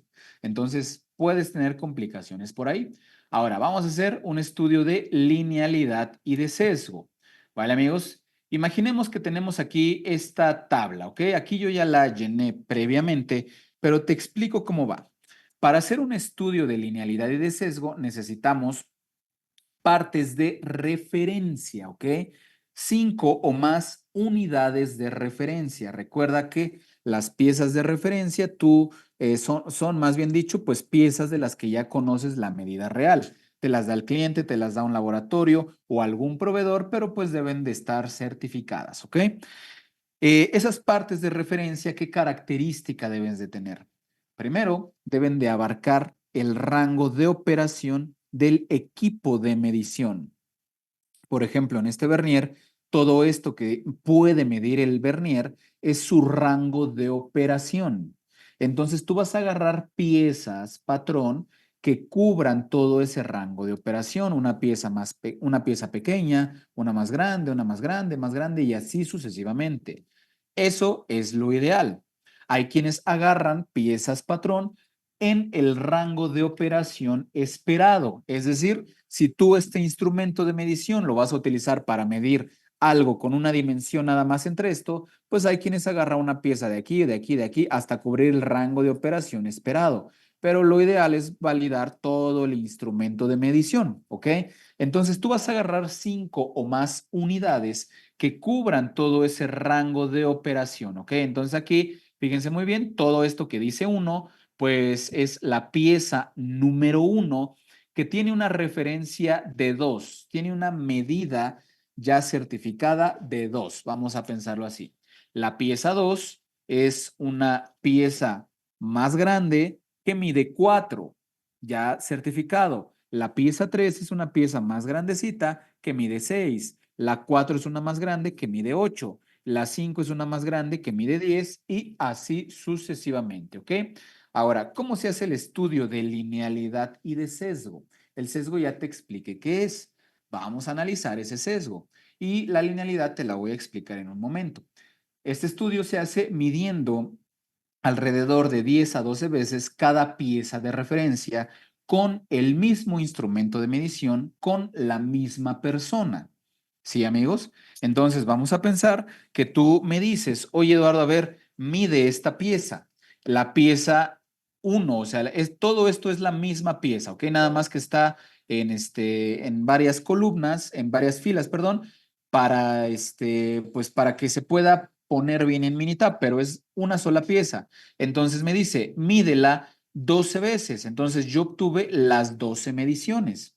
¿Sí, amigos? En la primera medida, pues yo agarré mi pieza, la medí y me dio 2.7 y lo registro. Después dejo el instrumento, dejo la pieza, ejecuto nuevamente la actividad, la vuelvo a medir y dice que mide 2.5. Otra vez dejo el instrumento, la pieza, repito y me dice que ahora mide 2.4 y así sucesivamente hasta completar todas las mediciones. Lo mismo va a suceder para la siguiente pieza que mide 2, la de 3, la de 4 y la de 5. De esta manera yo voy llenando todas, bueno, voy completando, más bien dicho, todas las mediciones en cada pieza de referencia, ¿ok? A ver, pónganme en el chat, por favor, si queda claro cómo se llena esa tableta. Lo expliqué muy rápido, pero creo que es algo, pues sencillo. A ver, pónganme ahí en el chat si quedó claro. Sí, ok, muy bien, comprendido, entendido, claro, muy bien. Gracias, amigos, gracias, gracias. Ahora, ya tengo los datos aquí en Minitab. ¿Qué necesitamos hacer para estudiar la linealidad y el sesgo? Pues es algo muy sencillo, ¿ok? Minitab tiene un montón de funciones para o que nos ayudan a entender el comportamiento de un proceso y de otros sucesos. Nosotros aquí pues nos vamos a enfocar únicamente a lo correspondiente como guía a esta metodología, ¿ok? Entonces, fíjense muy bien. Es algo muy sencillo y van a ver que lo tardado de esto es recolectar la información. Me voy a ir aquí estadísticas, herramientas de calidad, estudio del sistema de medición y le voy a dar clic donde dice estudio de linealidad y de sesgo del sistema de medición. Siempre Minitab te va a arrojar una tabla, perdón, como esta, donde lo único que hay que hacer es introducir los datos. Me pide que introduzca las partes de referencia, que introduzca lo que mide cada parte de referencia y que introduzca las medidas que obtuve al momento, valga la redundancia, de medir cada parte, ¿ok? Entonces ya con eso, así de sencillo, le doy clic en aceptar y me arroja una gráfica de linealidad y de sesgo de mi sistema de medición, ¿ok? Tú todo esto lo vas a aprender a desarrollar más adelante, ¿ok? Ahora, fíjate bien, ¿qué tenemos aquí en esta gráfica? ¿Cómo la vamos a interpretar y saber qué tanta exactitud tiene mi medición? ¿Ok? Tenemos de un lado una tabla numérica, claramente, y de otro lado una parte gráfica, ¿ok? Por cuestiones de tiempo, amigos, vamos a explicar únicamente la sección gráfica, ¿ok? Porque para explicar la sección numérica tendríamos que hablar de el coeficiente, tendríamos que hablar del valor P, si tenemos que hablar del valor P, tenemos que hablar de pruebas de hipótesis, de intervalo de confianza, del R cuadrado y de otras cosas, ¿ok? Que nos tomaría pues mucho tiempo explicar esto, ¿ok? Entonces vamos a entender únicamente la parte gráfica que se puede, pues, dar una idea de cuál es la condición del instrumento de medición, del sistema de medición, ¿ok? Entonces fíjense muy bien, colegas, aquí en el eje inferior yo tengo los valores de referencia. ¿Qué es eso? Las piezas que yo seleccioné para medir. La pieza que mide 2, la de 4, la de 6, la de 8 y la de 10. Así sucesivamente, ¿ok? Ahora, aquí en cada, pues digámoslo así, de manera vertical, tengo los puntos azules, que los puntos azules que representan los datos, las mediciones que obtuve al momento de medir mi pieza de referencia. ¿Sí, colegas?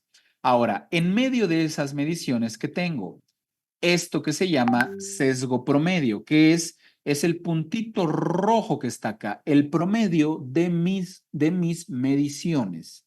¿Vale, amigos? Entonces, si te das cuenta, en cada medición yo tengo un promedio de todas las mediciones que hice para cada una de las partes, ¿ok? Entonces, ese es el promedio de las mediciones. Ahora, en el eje vertical tengo el sesgo, ¿ok? Que acuérdate que el sesgo es la diferencia que existe entre tu medida promedio y el valor de referencia. El sesgo puede ser negativo o puede ser positivo, dependiendo la exactitud de tu sistema de medición. Sí, amigos, pero algo importante de esta gráfica es que aquí tenemos una línea que dice cero, ¿ok? Esa línea que dice cero representa a mi valor de referencia, a la pieza de referencia. Eso representa esa línea.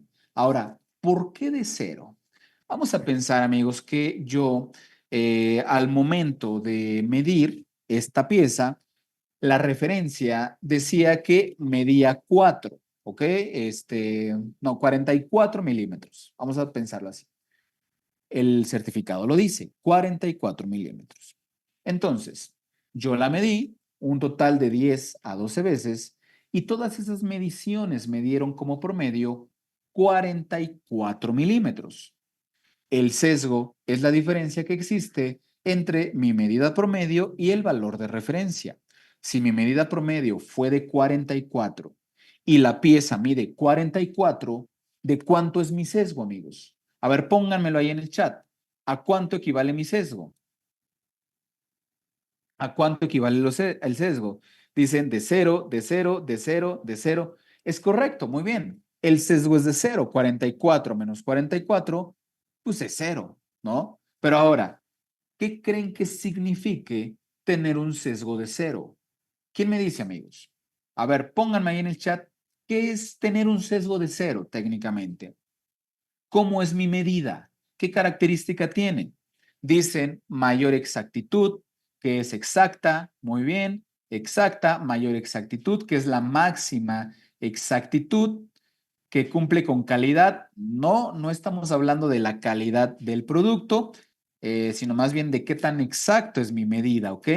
Que no hay variabilidad, ¿ok? Que es exacto, que la medida es exacta, es correcto, amigos, ¿no?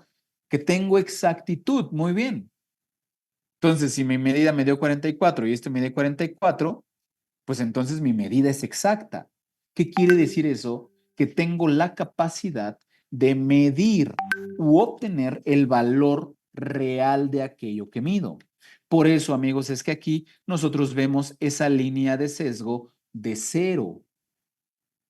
¿Sí? Ahora, ¿en dónde está el punto importante para entender esta gráfica? Yo lo que voy a analizar con esta gráfica es la linealidad y el sesgo. Y en cuanto al sesgo, yo quiero saber qué tanto sesgo tengo, si ese sesgo es muy grande o no.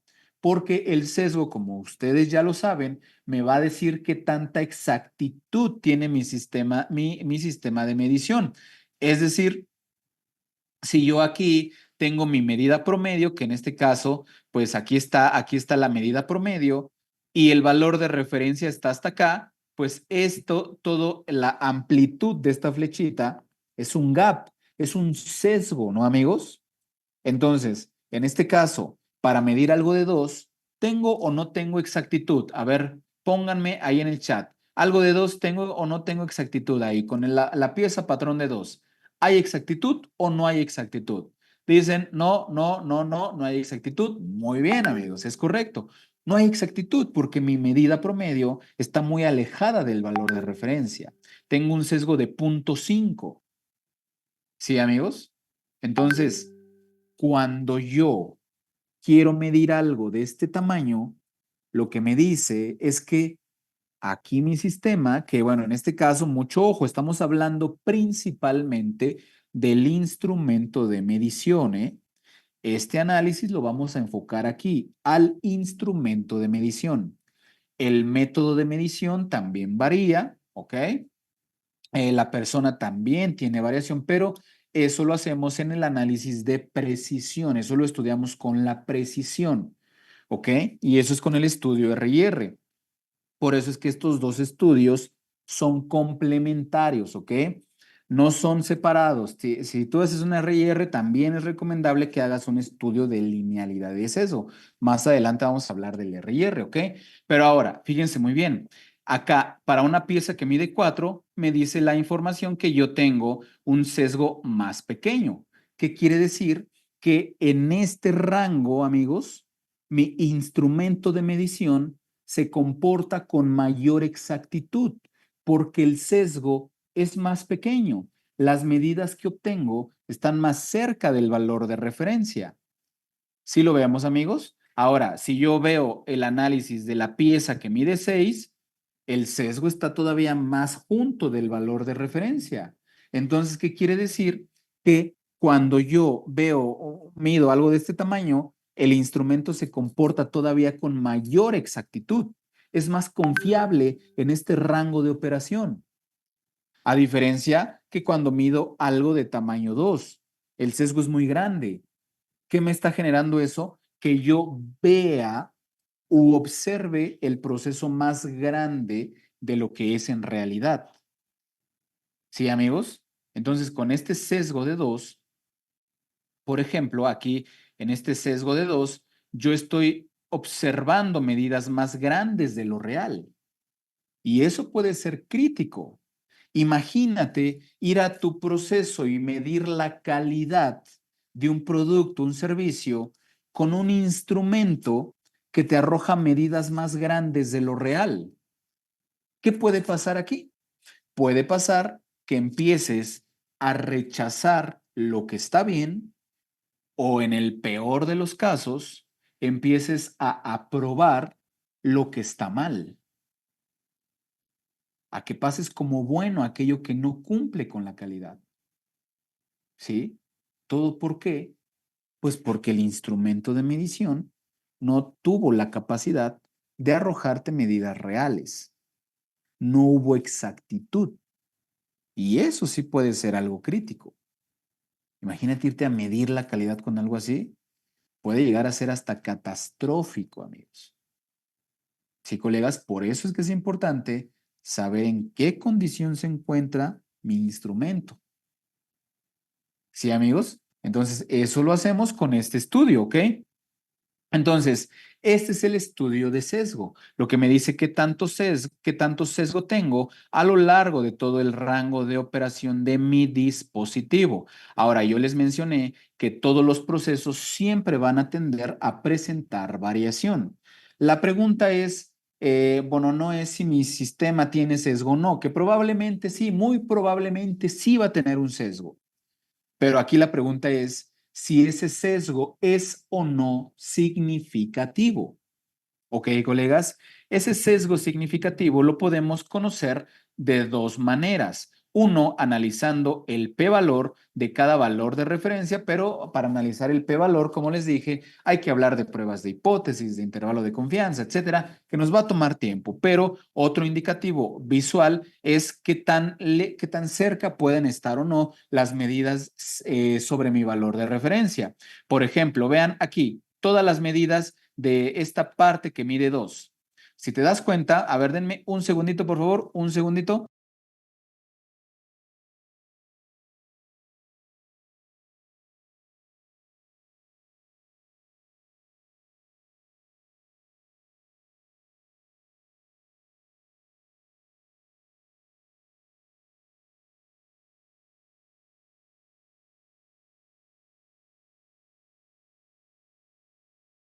Listo, amigos. Entonces, les decía, la pregunta es si ese sesgo que seguramente existe es o no significativo. Entonces, fíjense bien, ¿cómo lo identificamos visualmente? Pues viendo esta gráfica en las mediciones de la parte con un valor de referencia de 2, todas las medidas están alejadas del valor de referencia. Ya vieron, ninguna está ni alrededor del valor de referencia. Ahora, si vemos los datos, fíjense bien, si vemos los datos, acá vamos a ver meramente la información. Yo sé que la pieza mide 2, pero yo cuando estuve midiendo obtuve 2.7, 2.5, 2.4, 2.7. Si te das cuenta, mediciones más arriba de lo real. Entonces aquí el sesgo es significativo porque, el sesgo es significativo porque las mediciones no pasan, ni un porcentaje de las mediciones pasa cerca del valor de referencia. Sí lo veamos, colegas, o sea, todas están muy alejadas de ese valor de referencia, más grandes de lo que deberían de ser. A diferencia, por ejemplo, vamos a suponer estas mediciones que están acá. Tuve mediciones más grandes que el valor de referencia, más pequeñas que el valor de referencia.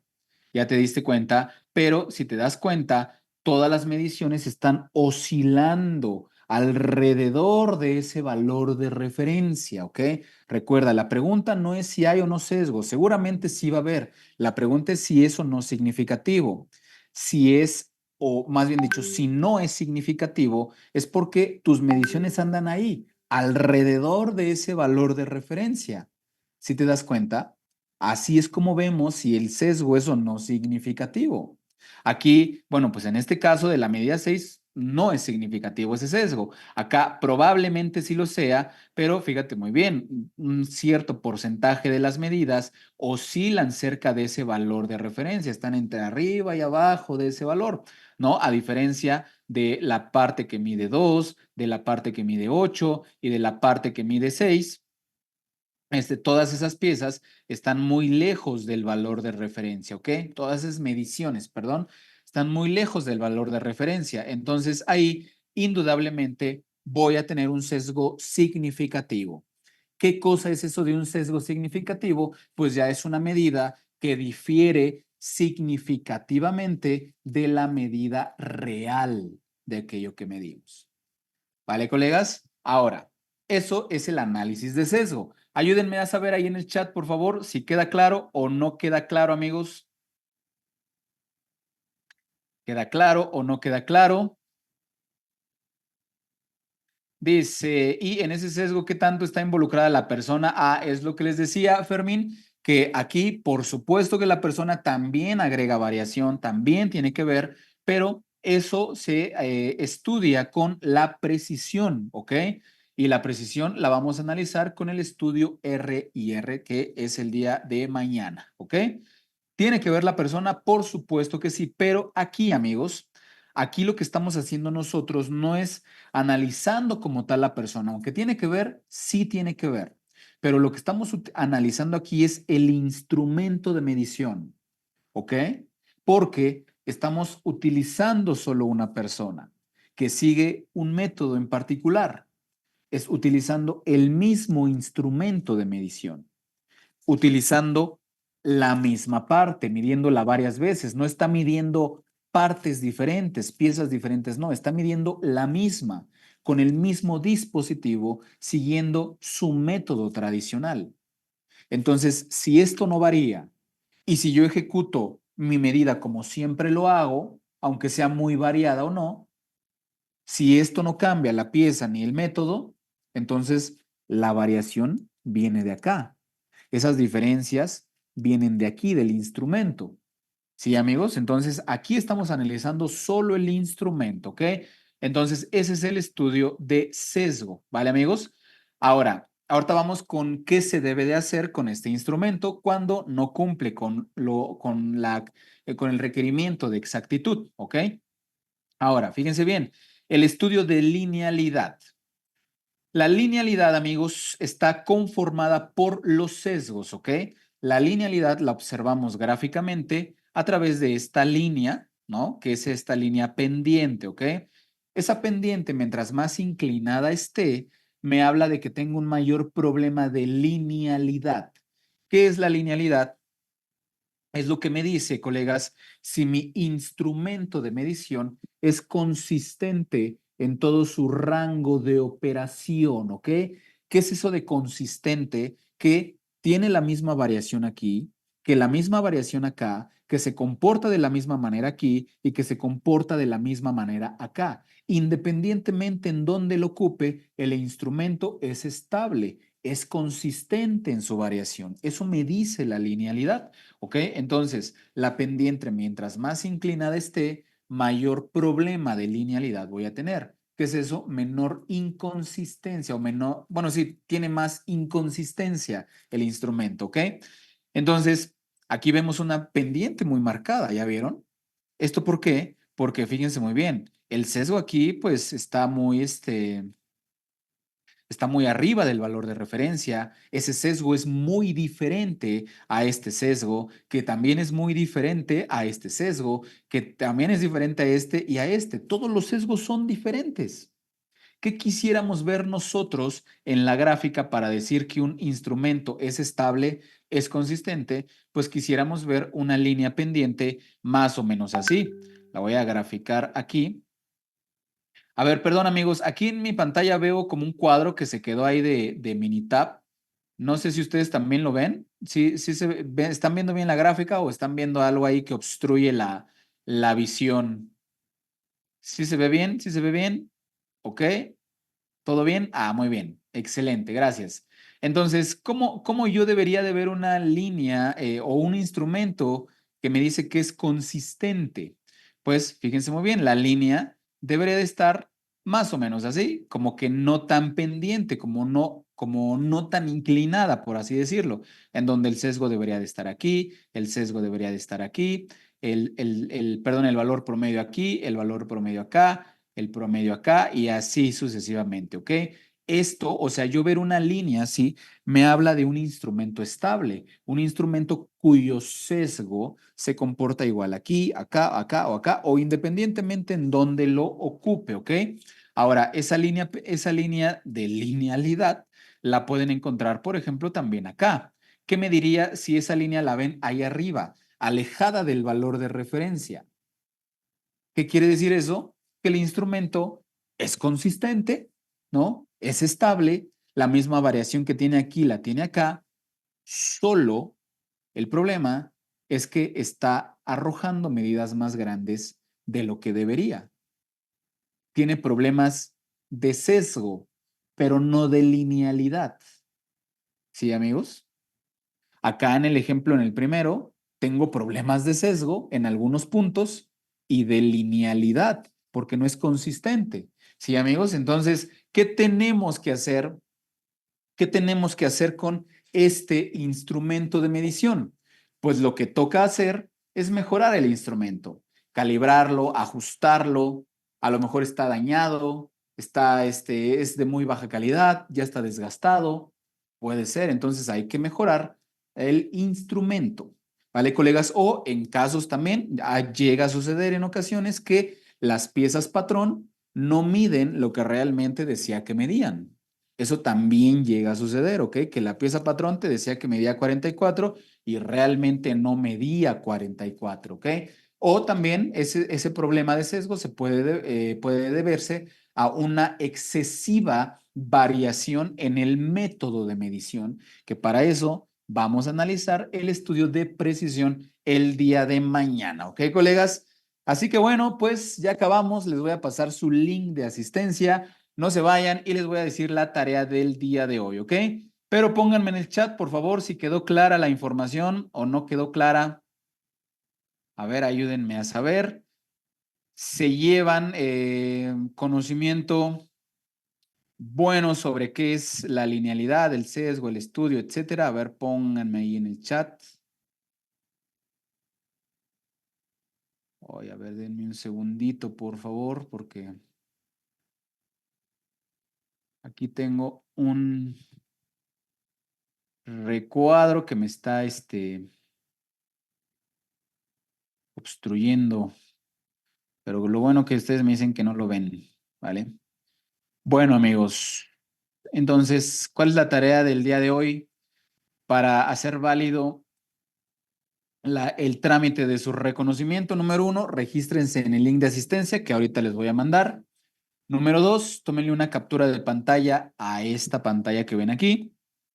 Solo eso, no me la manden, no, nada, no la manden ahí por el grupo al administrador del WhatsApp. No la manden, solo guárdenla. Ya saben que al final les digo qué hay que hacer de dinámica. Entonces tomen la captura y también nos van a seguir en las redes sociales, en YouTube, en Instagram principalmente, porque ahí les vamos a compartir una sorpresa, así que es obligatorio, le van a tomar una captura de pantalla de que realmente nos siguen en las redes sociales y la van a guardar porque es parte de la tarea, ¿ok? Y ese follow, pues es su boleto de acceso, ¿vale? Su boleto de acceso aquí al curso, ¿vale, amigos? Entonces, nos siguen, por favor, y regístrense en este link de asistencia que lo voy a compartir a continuación, por favor. Nadie escriba para que les llegue a todos. A ver, nadie escriba, por favor. Y ahí les va el link de asistencia, ¿ok? Aquí está, regístrense. Regístrense, lo estoy mandando muchas veces, es el mismo link. Regístrense, por favor. Y ya con eso concluimos y nos vemos el día de mañana a la misma hora con el mismo link de acceso y y ya, amigos. A ver, dice no da acceso. A ver, denme un segundo entonces, denme un segundo. Por favor, denme un segundito. Ahorita les paso el bueno. Denme un segundo, amigos, ¿ok? Un segundito, por favor. A ver si por acá me deja compartirlo. Denme un segundo, amigos.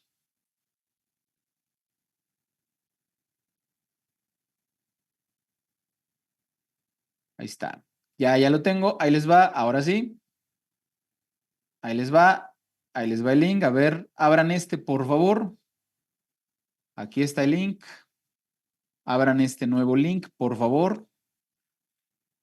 Ábranlo y registren. Dicen ya, listo. Ok, sí se puede abrir. Muy bien. Este sí. Excelente, amigos. Muchas gracias. Entonces, nos vemos el día de mañana. Cuídense mucho. Mañana vamos a hablar de otras herramientas. Descansen. Nos vemos el día de mañana. Espero que la información del día de hoy haya sido clara y concreta. ¿Vale, colegas? Nos vemos el día de mañana. Descansen, amigos y amigas. Nos vemos mañana, ¿vale? Muchas gracias a todos y a todas. Cuídense mucho. Aquí está el link otra vez.